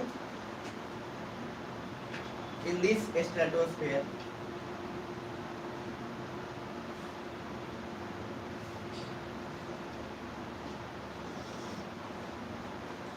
ठीक है? कल मैंने एक शब्द बोला था, अगर किसी को याद हो तो दिमाग थोड़ा भी, टर्बुलेंस, याद है? और टर्बुलेंस का नहीं, मैंने एक ही बात बोला था, जिसमें डिस्टर्बेंस ज्यादा हो, जिसमें चेंजेस की पॉसिबिलिटी ज्यादा हो, कभी हवा कभी कुछ, याद है ना? तो क्या ट्रोपोस्फीयर में फ्लाइट चलेगा, मतलब उड़ेगा? जिनको लगता है ट्रोपोस्फीयर में फ्लाइट उड़ेगा हाथ खड़े करो। अभी आपको उड़ाएंगे साथ में। ठीक है, अब उसके बाद ट्रोपोस्फीयर के बाद दूसरा मैंने बोला स्ट्रेटोस्फीयर, स्ट्रेटोस्फीयर में फ्लाइट उड़ेगा क्योंकि यहाँ पे जो मौसम है, यहाँ पे मौसम में ज्यादा चेंजेस होने की संभावना नहीं है। उसके फैक्टर सारे देखेंगे, लेकिन पहले पॉइंट लिख लीजिए, फिर समझाते हैं। लिखिए, ताकि मेरा एक ही बार में कहानी की तरह बता दूं आपको। लिखिए, flight flies here, flight flies here because of less turbulence, because of less turbulence। turbulence मतलब वही आंधी तूफान जो अचानक से आ गया, हो गया।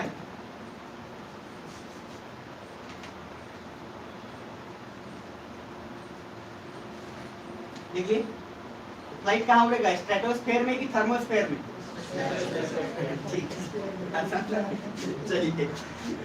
अब उसके बाद यहाँ ये ग्राफ बनाए थे ना आप लोग, ठीक है, उसके जगह पे एक और ग्राफ बना लीजिए, वहीं पे जहाँ पे बनाए थे। जगह वो हो ना, फेयर वाले तो रो रहे, क्या करवा रहे हैं, हमको नहीं पता क्या करवा रहे हैं, हम ऐसा ही है। अब इधर देखो ध्यान, एक और ग्राफ बना लेना, सेम फैक्टर रखना, हॉट और लैटिट्यूड सेम रखना, उसमें कोई चेंज मत करिएगा, सेम रखिए, कुछ फैक्टर उसमें चेंज कर।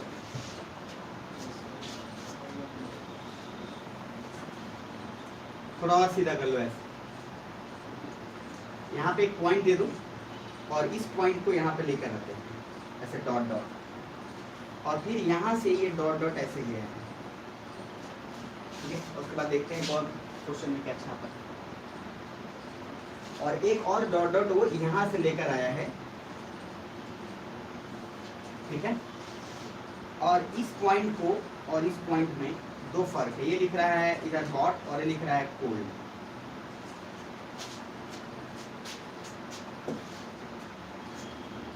मतलब ये जो पॉइंट आ रहा है ये हॉट है और ये क्या है, कोल्ड है। नीचे पूरा हॉट ही का पॉइंट्स है, फैक्टर सेम है, यहाँ हॉट है यहाँ कोल्ड है, ठीक है। बना लिए डायग्राम, जो से बोलो ना, ठीक है। अब यहाँ जो ये बनाए थे सेम डायग्राम, सेम फैक्टर रखिए, हॉट में सेम फैक्टर, बस यहाँ थोड़ा और चेंज करिए, तो वहाँ चेंज किए थे, इसको ऐसे खींच ले रहे हैं, यहाँ डॉट डॉट डॉट दे रहे हैं, सेम यहाँ पे हॉट है और यहाँ पे कोल्ड है, दोनों डायग्राम है, बस बना के रख लीजिएगा, सही गलत स्ट्रेटोस्फीयर के बाद बताएंगे। अब मिटा दूं ना, बना लियो ना, ठीक है, सही गलत वहीं देखेंगे, चिंता मत करो। अब ट्रोपोस्फीयर में ही एक जो लास्ट जो डायग्राम मैंने बोला था, देखते हैं बनाकर, और आप कितने समझ पाते हैं कितने नहीं, आप अपना देख लीजिएगा, समझ तो जाइएगा, वैसे कोई थोड़ी ना कुछ।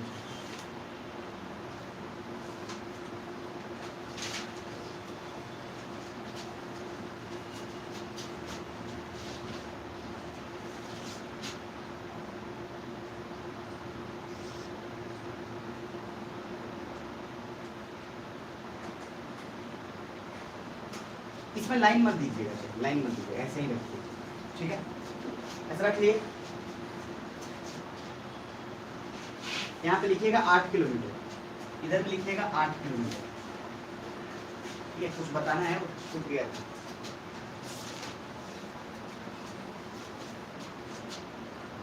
यहाँ से कितना होगा ये तो फिक्स है 18 किलोमीटर, ठीक।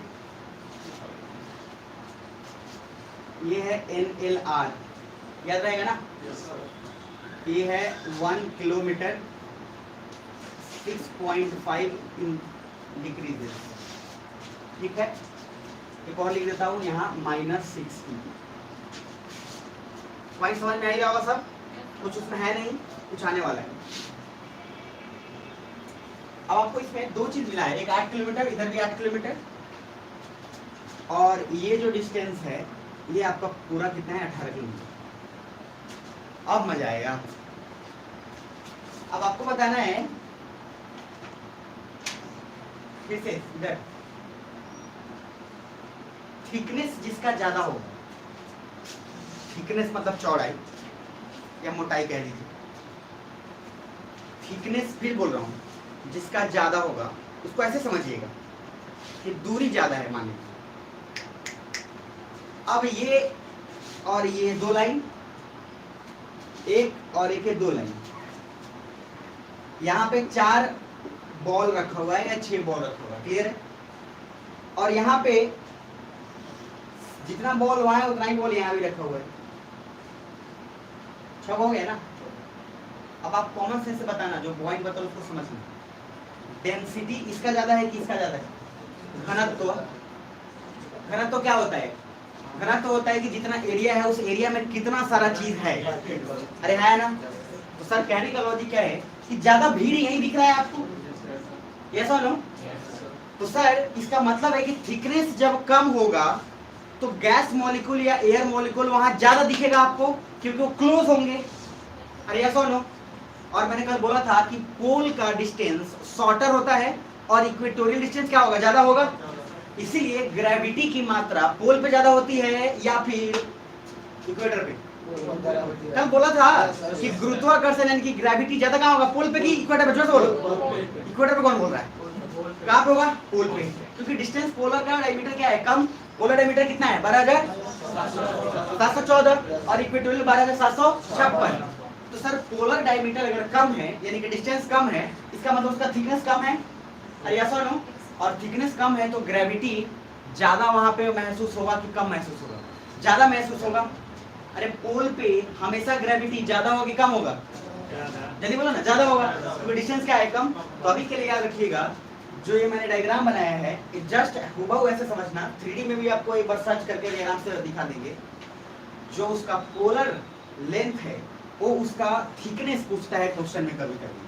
तो पोलर लेंथ का थिकनेस याद रखिएगा, दोनों पोल है, नॉर्थ साउथ पोल का 8 किलोमीटर है। ये बस समझाने की 10 साइड्स बताएगा, इमेज दिख रही है। और बाकी जो डिस्टेंस ऊपर जाएगा वो कितना किलोमीटर है? 18 किलोमीटर। तो ये डायग्राम तेजी में बनाइएगा। ऊपर में लिख लीजिएगा ट्रोपोस्फेयर, और एकदम बस यही डायग्राम रखिएगा। इसी पूरे डायग्राम में ट्रोपोस्फेयर पूरा रिवाइज हो जाएगा, इसमें कुछ भी नहीं बचेगा। A to Z सारे पॉइंट्स कवर अप हो जाएंगे। पोल से 8 किलोमीटर तक जा सकते हैं। बिल्कुल। ट्रोपोस्फियर। एग्जैक्टली मैं वही बोला कि जो समझ गया होगा 3D वो ठीक है। जैसे ये है जो 8 किलोमीटर, वो सिर्फ और सिर्फ पोलर डिस्टेंस की बात की गई है। और ग्रेविटी ज्यादा होने के कारण गैस और एयर मॉलिक्यूल ज्यादा होगा ही होगा वहां पे। और इसलिए अभी कभी कभी डिस्टेंस जब पूछे कि पोलर डिस्टेंस ट्रोपोस्फियर में कितना होगा, तो उस समय आप 8 किलोमीटर ध्यान में रखिएगा। और जब बोले कि हम 0 से ऊपर सरफेस के ऊपर जा रहे हैं तो कितना किलोमीटर बोलिएगा? 18 किलोमीटर, और उस हिसाब से टेम्परेचर घटेगा। अभी के लिए रखिएगा। तो ट्रोपोस्फियर के सिर्फ इस पॉइंट में क्या मैं मान के चलूं कि लगभग सारा पॉइंट कवर हो गया है? अरे ऐसा नो? यानी कि एक पेज में, आधा पेज में डायग्राम बना के और सिर्फ कितना वैल्यू आप लिख रहे हैं, तो एलआर भी क्लियर है। एलआर का एक और नाम क्या था? ईएलआर। टेम्परेचर घटिए जाएगा, -60 तक जाएगा, और पोलर का जो अपना थिकनेस है वो 1 किलोमीटर रखिए। अब स्ट्रेटोस्फीयर तेजी में, ये जल्दी से, क्योंकि स्ट्रेटोस्फीयर आज ही खत्म करूंगा मैं, नहीं तो फिर दिक्कत हो जाएगा। बाकी का इतना ज्यादा रिलेटेड नहीं है, लेकिन स्ट्रेटोस्फीयर लिमिटेड है। चलिए, स्ट्रेटोस्फीयर का लेंथ कितना बोला हूँ? 18 से 50 किलोमीटर। चलिए बहुत बढ़िया। कुछ पॉइंट्स लिखवा दिया, ओजोन लेयर वाला, फ्लाइट वाला भी लिखवा दिया हूँ। चलिए एक और आगे लिखिए, नेक्स्ट। अब आप मुझे बताइए कॉमन सेंस से, फ्लाइट जब उड़ के जाएगा तो सर पहला तो ट्रोपोस्फीयर से होके ही जाएगा। ऐसा कोई कबूतर थोड़ी ना है कि ट्रोपोस्फीयर को बिना पार किए कहाँ पहुंच गया? स्ट्रेटोस्फीयर में। अगर ऐसा कुछ रहता तो एक ही चीज हो सकता है, जाइए मोदी से कहिए, मोदी जी कुछ भी कर सकते हैं, मतलब पॉसिबिलिटीज है, समझ रहे हैं? मतलब सरियाम इनकाउंटर भी हो सकता है, कोई दिक्कत नहीं है। कहने का लॉजिक सिंपल क्या है समझिए, कि पहला सीढ़ी पर नहीं जाकर सीधा 10वां पे पहुंच गए और 18वां पे नहीं जाके 50वां पे पहुंच गए। और कोई बोले कि कौन क्लास पढ़ने वाला, तो बोल 50वां। शुरुआत कहाँ से पहले था? बस पहले 1वां पढ़ने, उसके बाद सीधे कहाँ पहुंचनी? 50वां पे। इतना हार्ड ग्रोथ तो होगा नहीं। तो कहना क्या चाहता हूँ, फ्लाइट जब जाए या फ्लाइट जब आए तो टर्बुलेंस तो महसूस होगा, क्योंकि ट्रोपोस्फीयर में तो होता है। अरे ऐसा नो? और इसीलिए आप देखिएगा कभी कभी फ्लाइट हो जाएगा, उतार नहीं सकते क्योंकि बहुत बारिश हो रही है, हवा तेज चल रही है, तो वो स्ट्रेटोस्फीयर में हो रहा होगा या फिर ट्रोपोस्फीयर में हो रहा होगा। वो समझना कि फ्लाइट उड़ता उसी में है, लेकिन जब बोले कि ये रुकावट मौसम की वजह से, बार बार बोलेगा कि रुकावट है यात्रा के लिए, क्या बोलेगा? आपको हुई असुविधा के लिए खेद है। इस सबको पता है क्या?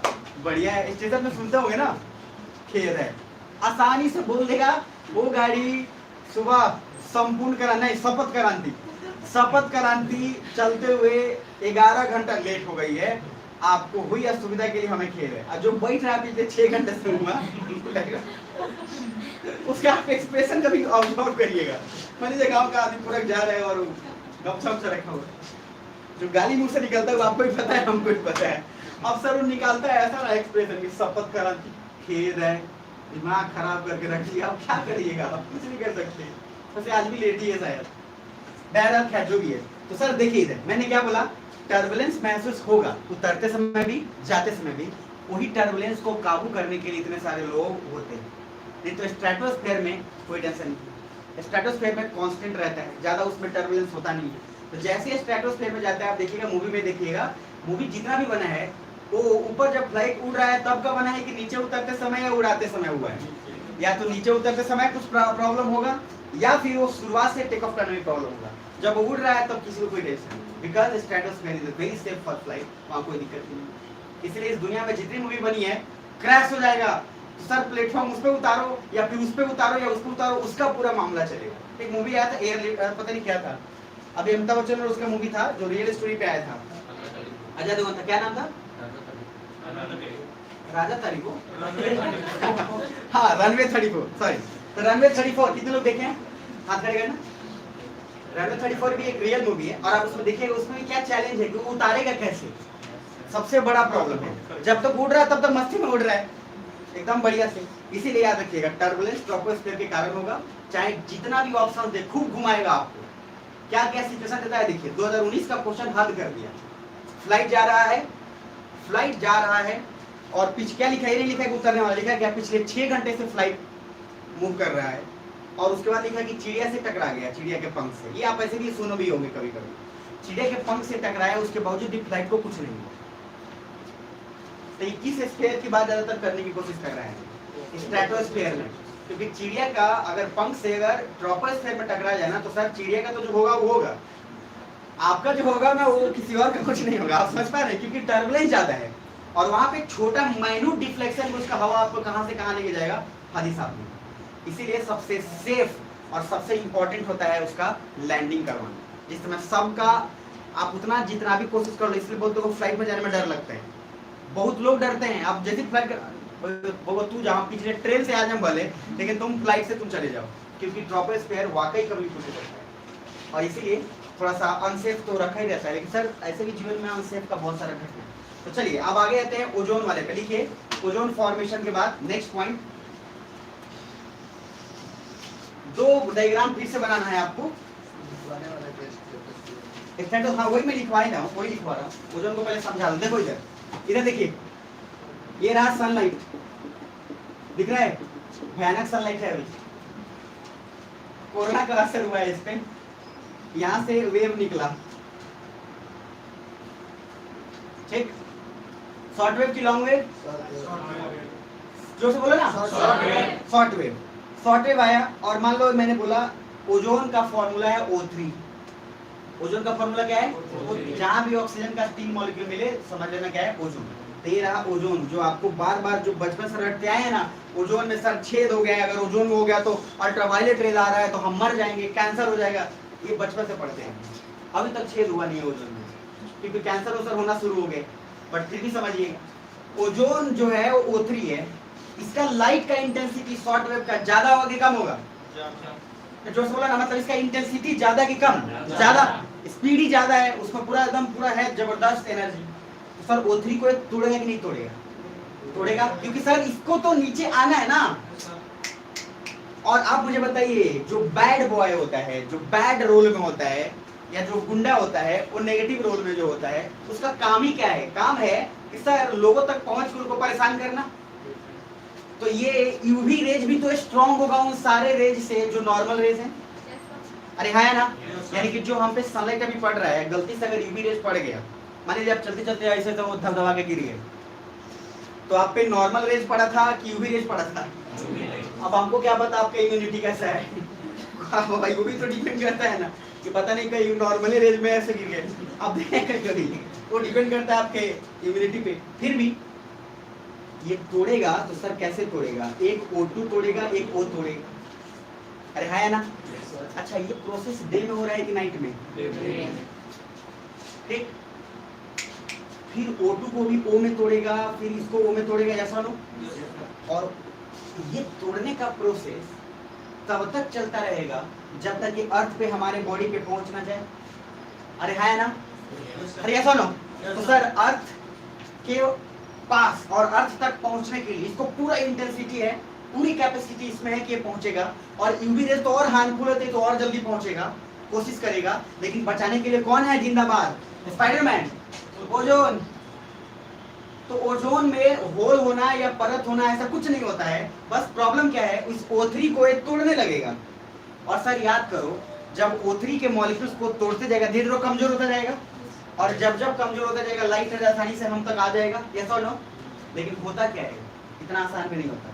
डे में तोड़ा O2, अरे एटमॉस्फेयर में कितना % ऑक्सीजन अवेलेबल है? ऑक्सीजन कितना %? लगभग 21% है ना। तो सर ये O2 टूटा है तो ऑक्सीजन भी हमारे पास अवेलेबल है ना, और देखो क्या रेशियो में जबरदस्त है, ऑक्सीजन का परसेंटेज इतना कम भी तो नहीं है, सेकंड हाईएस्ट गैस है वो, अरे यस और नो?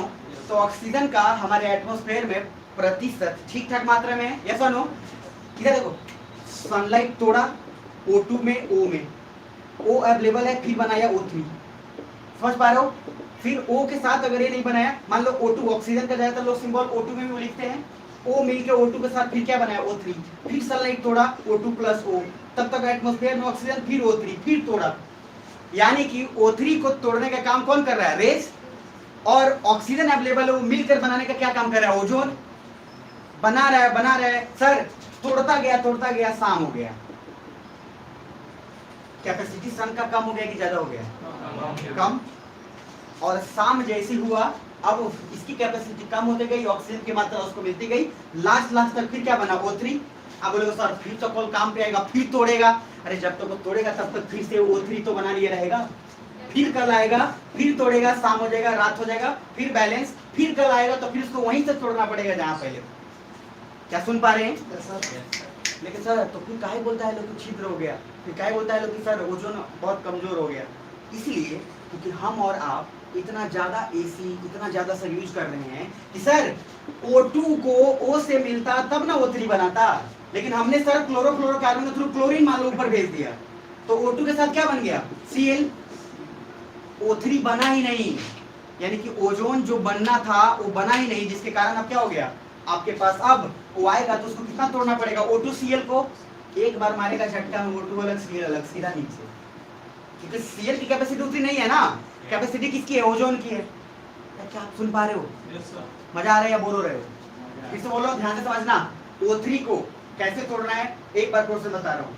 अब होता क्या है, हम लोगों ने इतना ज्यादा पराली जला दिया, कभी बोला था ना स्टेबल बर्निंग, हमने पूरा जला दिया गन्ना, अब दिया, उसमें से क्या निकला था? Nitrous oxide. अरे है ना, अब एटमॉस्फेयर में नाइट्रोजन जा रहा है भाई, O2 के साथ नाइट्रोजन उतना रिएक्ट करेगा क्या? पूरा मतलब कि जो तोड़ रहा था बचा, मतलब जो ओजोन को तोड़ रहा था, ओजोन जितना स्ट्रॉन्ग था उतना स्ट्रॉन्ग ये तो नहीं है, फिर इसको आराम से तोड़ देगा वो।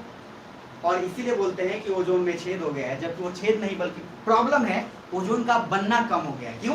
क्योंकि हमने नीचे से इतने सारे भयंकर गैस छोड़ दिए हैं, ठीक है, CO2, उसके बाद CFC, कार्बन मोनोऑक्साइड, ये सब धुआं हुआ जाकर, और ओजोन बनने ही नहीं दे रहा है, जिसके कारण अब आप देखिएगा कैंसर जितना पहले नहीं होता था अब ज्यादा होता है। क्या समझ पा रहे हो?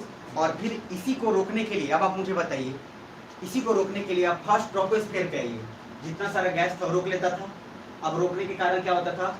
बढ़ गया global warming, temperature. Global warming के एक ही मीनिंग होता है, अर्थ पे टेम्परेचर का बढ़ जाना। सुन पा रहे हो? अर्थ पे टेम्परेचर का बढ़ जाना। और जब हम स्वेच्छा से टेम्परेचर बढ़ाएं तो उसको क्या बोलेंगे? Green house. अरे जो आप सुने हैं ना, जैसे स्वेच्छा से हम चाह रहे हैं कि हम टेम्परेचर बढ़ाएं ताकि मशरूम उगा लें, तो हम कांच ऐसा लगाए कि पूरा का पूरा ले ले और उसको निकलने ना दे। अब उसी लिए कार में जो ब्लैक शीशा का मैंने कल एग्जांपल दिया, इधर अभी धूप में कार है, अरे धूप में कार है, शॉर्ट वेव आ रहा है अभी की लॉन्ग वेव? शॉर्ट वेव की लॉन्ग वेव? नींद से जाग जाना। शॉर्ट वेव आया अंदर, और आप मुझे बताइए लॉन्ग वेव की स्पीड स्लो, और कार तो कॉन्टिन्यूअस काफी देर से धूप में है। कभी धूप में तपती कार में ना बैठ के देखना, वैसे ट्राई तो पक्का एक ना दो बार किए ही हो गए, द्वार पे लगाए, सब तैयार है, मम्मी पापा सब तैयार है, चलना है, जैसे मैं कुछ एसी ना चला दे रखो, दिमाग खराब हो गया सर। अजीब किस्म का वो गर्मी होता है, वो दूसरे किस्म का गर्मी होता है, धूप से भयंकर और अलग होता है। आप समझ पा रहे हो? और अगर कोई आदमी धूप में, सोचो उसी कार में बैठा हुआ है अंदर बिना एसी चलाए, कुछ समझ में आ रहा है? कुछ देर बाद देखिएगा 3-4 घंटे बाद वैसे ही बैठा हुआ है क्योंकि अब वो उठने लायक नहीं रह गया। आप समझ पा रहे हो? उतना बर्दाश्त नहीं होगा क्योंकि सर सॉफ्टवेयर का स्पीड इतना ज्यादा है कि उसमें यूवी रेस का आने के चांस पूरा है। और इसलिए अभी के समय में जनरली आप कार या गाड़ी जब भी लगाएं सर इसलिए धूप नहीं लगाते। लोग क्या बोलते हैं धूप में मतलब चकवे उड़ जाए, अधिकतर लोग बोलते हैं साइकिल नहीं लगेगा धूप में चकवे उड़ जाएगा। अरे उससे ज्यादा प्रॉब्लम और भी होगा। आप सोचिए साइकिल को कौन सा कैद है कि सॉफ्टवेयर आके रहेगा, उसको उठा के चल देना है, उसमें थोड़ी ना शीशा उसा लगा हुआ है। अरे समझ पा रहे हो? ऐसे साइकिल देखिए कौन कौन ऐसे चलाते चलाते ऐसे छोड़ देगा जा उधर जा और वो उतर जाएगा, वो जाके जान लग गया फिर उससे आके उठा के पट के फिर उठ के चल दे। बहुत जन को देखे नहीं देखने को उसका चैन गिरा कस के 3-4 बार मारा पट नहीं मारा तो पटका 3-4 बार फिर चैन चढ़ गया चल के। भाई अजीब गजब मैं भी तो देख रहा हूँ बच्चे आ रहे हैं, कुछ बच्चे जिसका नया साइकिल है वो बढ़िया से आएगा एकदम बढ़िया से पहुंच पाएगा तो कोनो सटा नहीं होने ना लगा। इसका साइकिल 5-6 साल हो गया है, थोड़ा पुराना हो गया, उसको कोई क्या बात हो होने ठेल होने लगा वो कहीं भी लगा देगा, वो एकदम रिलैक्स है वो। आप समझ पा रहे? लेकिन फिर भी बता रहा हूँ धूप में चक्का उड़ने से ज्यादा खतरा सबसे ज्यादा डेंजरस इस बात का है सर कार में कभी भी जब अगर बहुत धूप में अगर है कार कृपया कर नहीं बैठने की कोशिश करें। उसको क्या करें सर? तो एक ही ऑप्शन है, या तो खेल के ले जाइए और ठंडा है बगल में तो लगा दीजिए, थोड़ा उसको कूल हो जाए। एसी भी नहीं, क्यों इधर देखो क्यों बीमारी क्यों होता है? गर्मी में आए सडनली एसी का एकदम पूरा ब्लोअर आया तेज, बॉडी का टेम्परेचर जितना ज्यादा फ्लक्चुएट होगा उतनी बीमारी की पॉसिबिलिटीज बनी। मैंने बोला चेंज जितना आराम से होगा उतना ठीक रहेगा, फ्लक्चुएशन इतना तेज हुआ और उसी का सिर्फ वो इफेक्ट आपको जाके बुखार करेगा। और इसलिए अभी के समय में ज्यादातर लोगों को बुखार होगा, मैं गारंटी बोल रहा हूँ अभी के समय में खूब बुखार होगा। फिर ये मई जून में आपको बुखार नहीं होगा, लेकिन ये अप्रैल अभी खत्म होने वाला है, इस अप्रैल तक आप देख लीजिएगा लगभग 80% लोग को एक बार बुखार हो ही जाए। समझ पा रहे हैं? क्योंकि अभी चेंज हो रहा है और हम उस चेंज में क्या है अभी जाते जगह गर्मी, बाप रे बाप सर जो रूम में बड़ी गर्मी लग रहा था गए उधर ठंडा पी लिए। आप समझ पा रहे हैं? और उसके बाद फिर कल मैसेज भी आ गया sorry sir I can't come because I am suffering from fever. Message आ जाता है कि सर वीडियो प्लीज भेज दीजिए। ओजोन का कॉन्सेप्ट जिनको समझ में आया हाथ करेगा। दिल से बोल रहा हूँ, दिल से आप ही बोलना, मजा आया कि नहीं आया? ओजोन इसीलिए कभी मत बोलना कि ओजोन में होल हो गया है समथिंग, कभी साइंटिस्ट का ये वर्डिंग नहीं है। ये वर्डिंग एक सिर्फ पढ़ाने वाले टीचर के। अब बता रहे अल्ट्रा वायलेट उसको बोलेंगे, मैं उस पर भी आऊँगा। अल्ट्रा वायलेट रेस उसको बोलते हैं। अभी यूवी रेज को जनरली हम जानते हैं कि यह एक ऐसा वेव है जो हमारे लिए हार्मफुल है। बस मेरी बात समझ में आई? मतलब हम पे जो रोशनी पड़ रही है जो ठीक है उससे विटामिन डी मिल गया, और जो ठीक नहीं है उससे सर स्किन के बहुत सारे डिजीज होते हैं, बहुत तरीके के होते हैं। स्किन कैंसर से लेकर बहुत सारे का डिजीज वो हो जाता है धूप के कारण। तो थोड़ा ध्यान में रखिएगा क्या कि सर इधर जो तोड़ेगा जो इंटेंसिटी से, फिर से पूछ रहा हूँ सनलाइट तो शॉर्ट वेव था या लॉन्ग वेव था? शॉर्ट वेव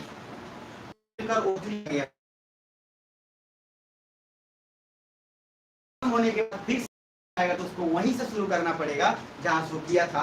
और हम अभी पॉल्यूशन बढ़ा दिए हैं जिसके कारण ओजोन का बनने का स्पीड कम हो गया है। तब तक यूवी रेज के कुछ ना कुछ पार्ट्स पहुंच जाते हैं और हमें नुकसान करके निकल जाते हैं। यहाँ तक क्लियर है? अरे बोलो ना। ठीक है, तो अब क्या करना बताते हैं। पहले सूरज का फोटो बनाओ, बड़े एक एक सूरज बनाना बनाओ पहले, फिर हम जैसे बताते हैं वैसे कर लेंगे। वापस से बता देंगे, कहानी समझा देते हैं ताकि आपको बस लोड ना लगे। ठीक है, O3 और ये O3 पहले से आपके पास ओजोन भगवान ने दिया है कि बेटा अच्छा तुम्हारा करेगा ये। और उधर से सनलाइट आप बना लीजिए। सनलाइट के कारण जो आ रहा है ये आपका शॉर्ट में देख लीजिएगा, कृपया करके गलती मत करिएगा। इस O3 को तोड़िए, ऐसे ही बनाइएगा, थोड़ा सा अच्छे से बना कर रख लीजिएगा क्योंकि ये दोबारा कहीं मिलने वाला नहीं है। ये O2 बना लीजिए, ये O बना लीजिए। ठीक है, अच्छा ये जो प्रोसेस चल रहा है ये डे में चल रहा है, है ना। अब O2 के बाद फिर इन दोनों को मान लीजिए ऑक्सीजन मिल गया O2, फिर क्या बना लिया O3। अगर O है और एटमॉस्फेयर में ऑक्सीजन का हम मॉलिक्यूल्स 2 लेके चल रहे हैं O2, तब भी ये मिलकर क्या बनाएगा O3। अगर ये O2 इसको सिर्फ एक मॉलिक्यूल में मिलेगा तब भी ये क्या बना लेगा O3। अरे है ना, अभी के बस उतना समझना।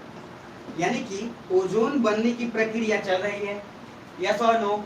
ये सारा का सारा डे में तोड़ेगा और जब तक फिर ये जाएगा आगे आगे तब तक फिर क्या प्रोसेस दिखाएगा नाइट का। दिन है तो रात भी है, सुख है तो दुख भी है। तो नाइट में आते आते सूरज का स्पीड कमजोर की ज्यादा, मतलब उसकी इंटेंसिटी कम। और याद रखो नाइट में क्या लॉन्ग वेव भी तो हावी होगा, जो गर्म हुआ है दिन में, तो लॉन्ग वेव आराम आराम से निकलना भी क्या हो गया है शुरू, यानी कि टेम्परेचर अब धीरे धीरे क्या होने लगा है कम। तो सर अब नाइट में प्रक्रिया वापस O3 का बनना ज्यादा स्ट्रॉन्ग हो जाएगा कि वीक हो जाएगा? स्ट्रॉन्ग हो जाएगा, क्योंकि अब ओजोन और अच्छे से आने वाला। सुन पा रहे ध्यान से? तो सर ये प्रोसेस बस एज इट इज खाली तोड़ के रखिएगा। एंड इसीलिए यहाँ तक डे और नाइट में खाली नाइट के सामने O3 लिखिएगा और यहाँ इसी पे लिखिएगा कल फिर, चाहिए कल फिर नहीं, पहले लिख लीजिएगा ये वाला एकदम ठेठ भाषा में। शाम होने के बाद लिख लो 2 गोली खाना है। देखिए शाम होने के बाद शॉर्ट वेव की स्पीड या इंटेंसिटी काफी कम हो जाएगी,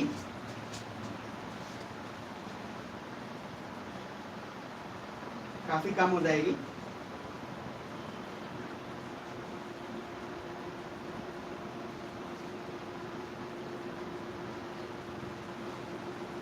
और फिर रात होते होते ओजोन का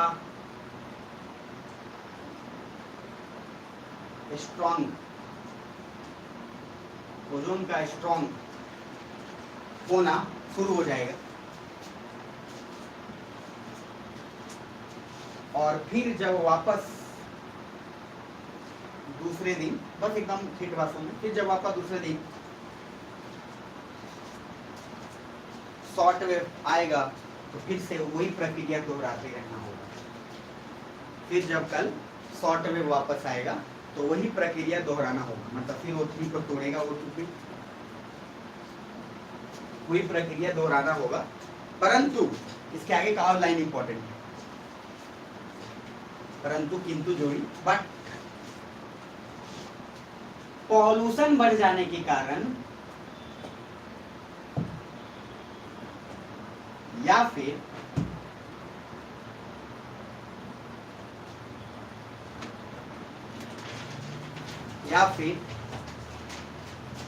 ग्रीन हाउस गैस के कारण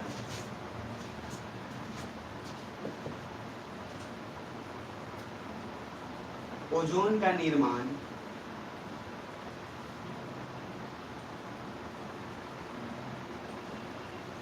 काफी स्लो हो जाएगा। ओजोन का निर्माण स्लो हो जाएगा या बंद हो जाएगा। ओजोन का निर्माण या फॉर्मेशन ऑफ ओजोन स्लो या बंद हो जाएगा, जिसके कारण यूवी रेज इजीली, इसके कारण यूवी रेज, यूवी का फुल फॉर्म यहाँ है अल्ट्रावायलेट, इसके कारण यूवी रेज, अल्ट्रावायलेट रेज या अल्ट्रावायलेट किरणें, या इसको हिंदी में कुछ बोलते हैं परावर्त, पता नहीं कुछ बोलते हैं, पराबैंगनी कुछ बोलते हैं शायद, हाँ ऐसा कुछ करके। चलो तो अल्ट्रावायलेट रेज आसानी से, मतलब वर्क पे आसानी से आ जाएगा और जिसके कारण स्किन डिजीज या कैंसर होने की संभावनाएं बढ़ जाएगी। इसके कारण स्किन डिजीज या कैंसर होने की संभावनाएं बढ़ जाएगी।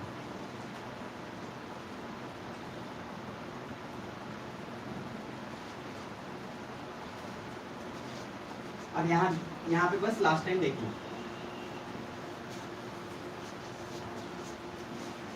यहाँ तक तो आप टूट गया। इधर देखो, इसमें अगर हम O जोड़ दिए तो चलो O3 बन गया, ठीक। लेकिन अब इसके जगह पे Cl, क्यों? क्योंकि हम इधर से नीचे से भी तो जाएगा Cl, तब होगा क्या सर? ओजोन का निर्माण बहुत स्लो या लगभग साइकिल स्टॉप नहीं हो जाएगा? अरे हाँ या ना? और ये Cl के साथ क्यों रिएक्ट करना शुरू कर दिया? क्योंकि हमने पॉल्यूशन बढ़ाया, जो हमने इतने सारे डिवाइस इस्तेमाल किए जिसके कारण नीचे से गैस दूसरा जाना चाहिए था कुछ और, चला गया कुछ और निर्माण होना बंद हो गया, और इसके कारण हम पे आसानी से आना शुरू हो गया। तो सीएल मैंने जस्ट लिखा है कि आपको ये दिमाग में आए कि जैसे सीएल आया तो सीएल बना लेना। इससे आपको वहां पे बनाकर और सिंपल लिख लेना कि वो जो मैंने लिखवाया पॉइंट कि पॉल्यूशन बढ़ जाने के कारण O3 का फॉर्मेशन बहुत स्लो हो जाएगा, मैंने लिखा है। उसमें ये प्रोसेस हो जाता है, इसलिए बोलते हैं कि होल हो गया है। क्यों? छेद इसलिए हो गया है क्योंकि सर सीएल बन रहा है और सीएल बनने के कारण अब ओजोन का फॉर्मेशन बहुत स्लो हो गया। तो प्लीज इसको थोड़ा ध्यान में रखेंगे। लास्ट आज के लिए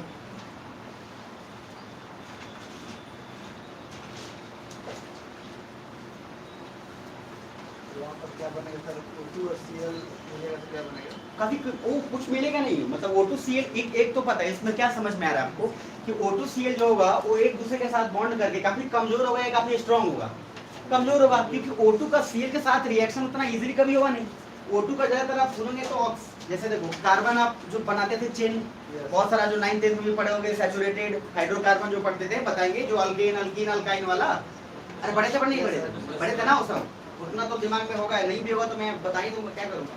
तो सर सिंपल सा लॉजिक है कि O2 का Cl के साथ अभी आज तक आप सुने नहीं होंगे, जितना भी रिएक्शन आप पढ़े हो उसमें O2 का Cl के साथ होना बहुत कमजोर है, उसको कोई भी एक थप्पड़ मारेगा दोनों अलग हो जाएंगे। लेकिन अगर हम बोले HCl तो बॉन्ड स्ट्रांग है कि कमजोर है? स्ट्रांग है, तो दोनों का दोनों रिएक्टिव है, जबरदस्त, आपस में एक दूसरे से घुला मिला हुआ है। जिस तरीके से Q के बाद U आता है, इसका मीनिंग क्या है?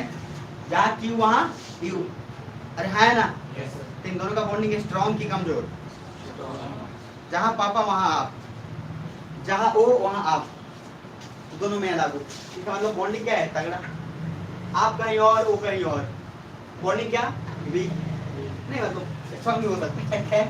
क्यू यू, तो मैं बोलना सिंपल ये चाहता हूँ कि कमजोर बन जाता है, इसके कारण कमजोर बन जाता है। बात करता हूँ। अब एक डायग्राम से बनाइए जल्दी से। ओजोन में स्ट्रेटोस्फीयर में ऐसे बनाइएगा। 18 से 50 किलोमीटर ने बोला था ना? Yes sir. तो ये बना लीजिएगा ऐसे, और इसको थोड़ा ऐसे खींच के, मैंने बोला डायग्राम में बहुत अच्छा हूँ मैं, तो लोड मत लीजिए, और ये इसको बना लीजिए इस ढंग से, थोड़ा अच्छे से ही बना लीजिए, थोड़ा सा बराबर कर लेते हैं, ठीक है? बनाइए जरा, करना तो कुछ है नहीं। अब आप मुझे बताइएगा ये वाला और ये वाला कितना किलोमीटर? 8, और ये क्या हो गया? 8। ये यहाँ से यहाँ तक अपन पढ़े थे कितना? 18। और ये जो मैं लेंथ बना रहा हूँ ये कितना होना चाहिए? 50 मैक्सिमम। अरे यस और नो? Yes sir. अब ये मैं लिख रहा हूँ ट्रोपोस्फीयर, और मैं ये क्या लिख दूँ? मेसोस्फीयर। स्ट्रेटोस्फीयर 18 से 50 हो गया स्ट्रेटोस्फीयर।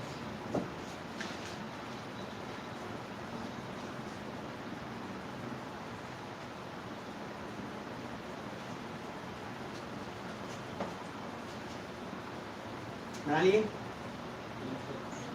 अब उसमें एक पॉइंट लिख लीजिए जो लिखना जरूरी है। हाइट यानी कि एल्टीट्यूड बढ़ेगा तो कॉमन सेंस से बताना कि टेम्परेचर बढ़ेगा कि घटेगा? बढ़ेगा। अब बताते हैं कि यही मामला है, इसीलिए कभी भी ये बोलना गलत होता है कि ऊपर जाएंगे तो बढ़वे करेगा और नीचे जाएंगे तो घटवे करेगा। वो एक लिमिट तक होता है, आप जस्टिफाइड पूरे के लिए नहीं कर सकते कि जब ऊपर चला तो ऊपर ठंडा लगेगा, गर्मी चाहिए तो नीचे धरती के नीचे समा जाओ, एकदम गर्मी गर्मी मिलेगा। आप समझ पा रहे हैं? तो उस तरह से नहीं होता है। क्यों? क्योंकि आपको पढ़ाया भी था स्थिनोस्फीयर, अरे बताया था ना? चलो ठीक है, याद आया। स्थिनोस्फीयर का डिस्टेंस यानी कि लेंथ जो बताएगा सिर्फ वही हाथ खड़े कर दीजिए। स्थिनोस्फीयर का डिस्टेंस कितना कितना मैंने बताया, वो अर्थ इंटीरियर में पढ़ाया था मैंने।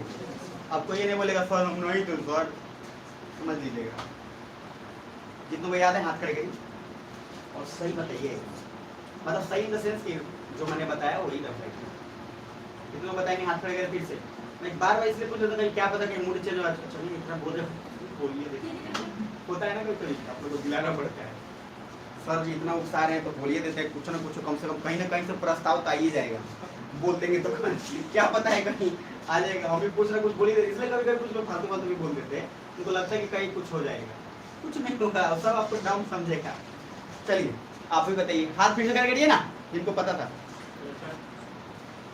हाँ सर 100 किलोमीटर से 700 किलोमीटर। अच्छा बताइए 100 या 200 से लेकर 700 किलोमीटर आपका भी यही आंसर है?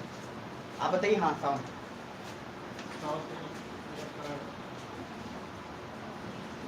आप 100 या 200 से 700 तो 100 या 200 से 700 किलोमीटर जो लोग हाथ खड़े होते सब यही है क्या?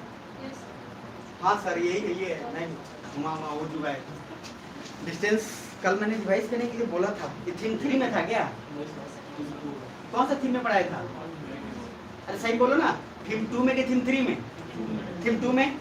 कल मैंने रिवाइज करने के लिए थीम 2 भी दिया ही था।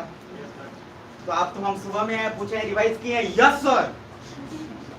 फिर ये कहाँ गया? आप ही लोग बोले थे कि सर पूरा रिवाइज कर लिए। चलिए अब क्या बोले, बोल के क्या ही कर लेंगे, आपका काम है बोलना। इधर देखिए, ये लिख लिए हाइट बढ़ेगा टेम्परेचर बढ़ेगा। अभी लिखा हूँ, कारण बताऊंगा, सब कुछ समझाऊंगा, लोड नहीं लेना। तो सर कहाँ तक बढ़ेगा ये भी बता दीजिए। तो सर ये हम मैक्सिमम 18 किलोमीटर तक कितना तक पहुंचे थे? -60 तक ना। यहाँ थोड़ा लोचा है इसलिए ध्यान थोड़ा दे लो। लास्ट का ये बस 2 मिनट इंपॉर्टेंट। -60 से होते हुए ये 0 तक जाएगा। -60 से होते हुए कहाँ तक जाएगा? आप मुझे बताओ टेम्परेचर बढ़ा कि घटा? मुझे लगता है घटा। हाथ खड़े करके माइनस तक गया है सर। टेम्परेचर घटा कि बढ़ा?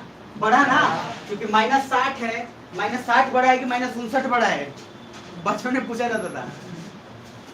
अरे याद है कि नहीं याद है? -60 बढ़ा है कि -59 बढ़ा है? -59 बढ़ा है ना भाई। इसमें किसी को सरदर्दी नहीं है ना? पक्का? नहीं तो पता चले नो सर आई डीलर बड़ा हो गया तो -59 बढ़ा है। अजीब सा आता है। जब नहीं आता है तो सीरियस वाला खूब गोल गोल घुमाएगा, यू नो, खूब घुमाएगा। उसको आता नहीं है, मतलब आ नहीं रहा है उसको, लेकिन घुमाएगा खूब। ऐसा बतियाएगा ना कि आप सामने लोग भाई छोड़ दे, चेप किया जाएगा। अब यार बोला ठेठ बात बोलो ना हो तो अब ठेठ में बोलेगा, ठीक है। सीरियस वाला बोलेगा यू पुअर पीपल। खैर ठीक है, बेवकूफ नहीं बनेंगे। तो सर ये -60 से 0 तक के जाने का प्रोसेस, टेम्परेचर बढ़ रहा है ना जी। -60 से -59 -58 गया होगा 57, यानी कि टेम्परेचर बढ़ रहा है। तो याद रखिएगा 0 से 18 टेम्परेचर घटेगा, 18 से 50 टेम्परेचर बढ़ेगा। लिख लिए। अब क्यों उसके कारण बताएंगे, पहले ये सिर्फ पूरा फैक्टर एक ही डायग्राम में यहाँ मतलब निपटा दिए। ठीक है सर, आगे लिखिए पॉइंट। उस पॉइंट लिखते हैं, नोट करके लिखिएगा। In stratosphere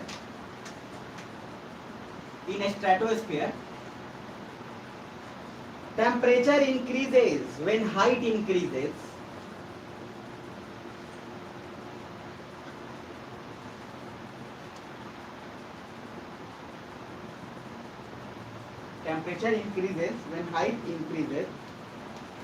because when UV rays is absorbed,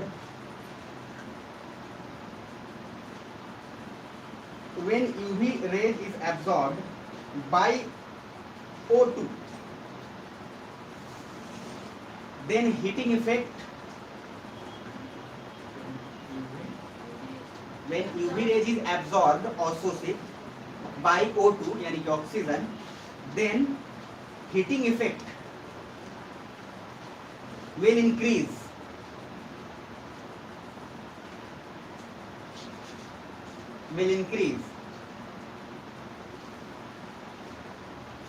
So temperature will increase.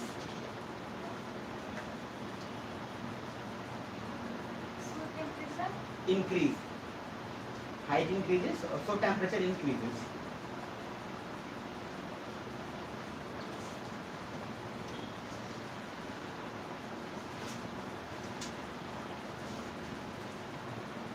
पहले अभी मैं फिर से बोल दे रहा हूँ लास्ट बार, मैंने सिंपल बोला, जो बोला वो उसमें देख लो कि sir temperature will increase when height increase, यही लिखवाया।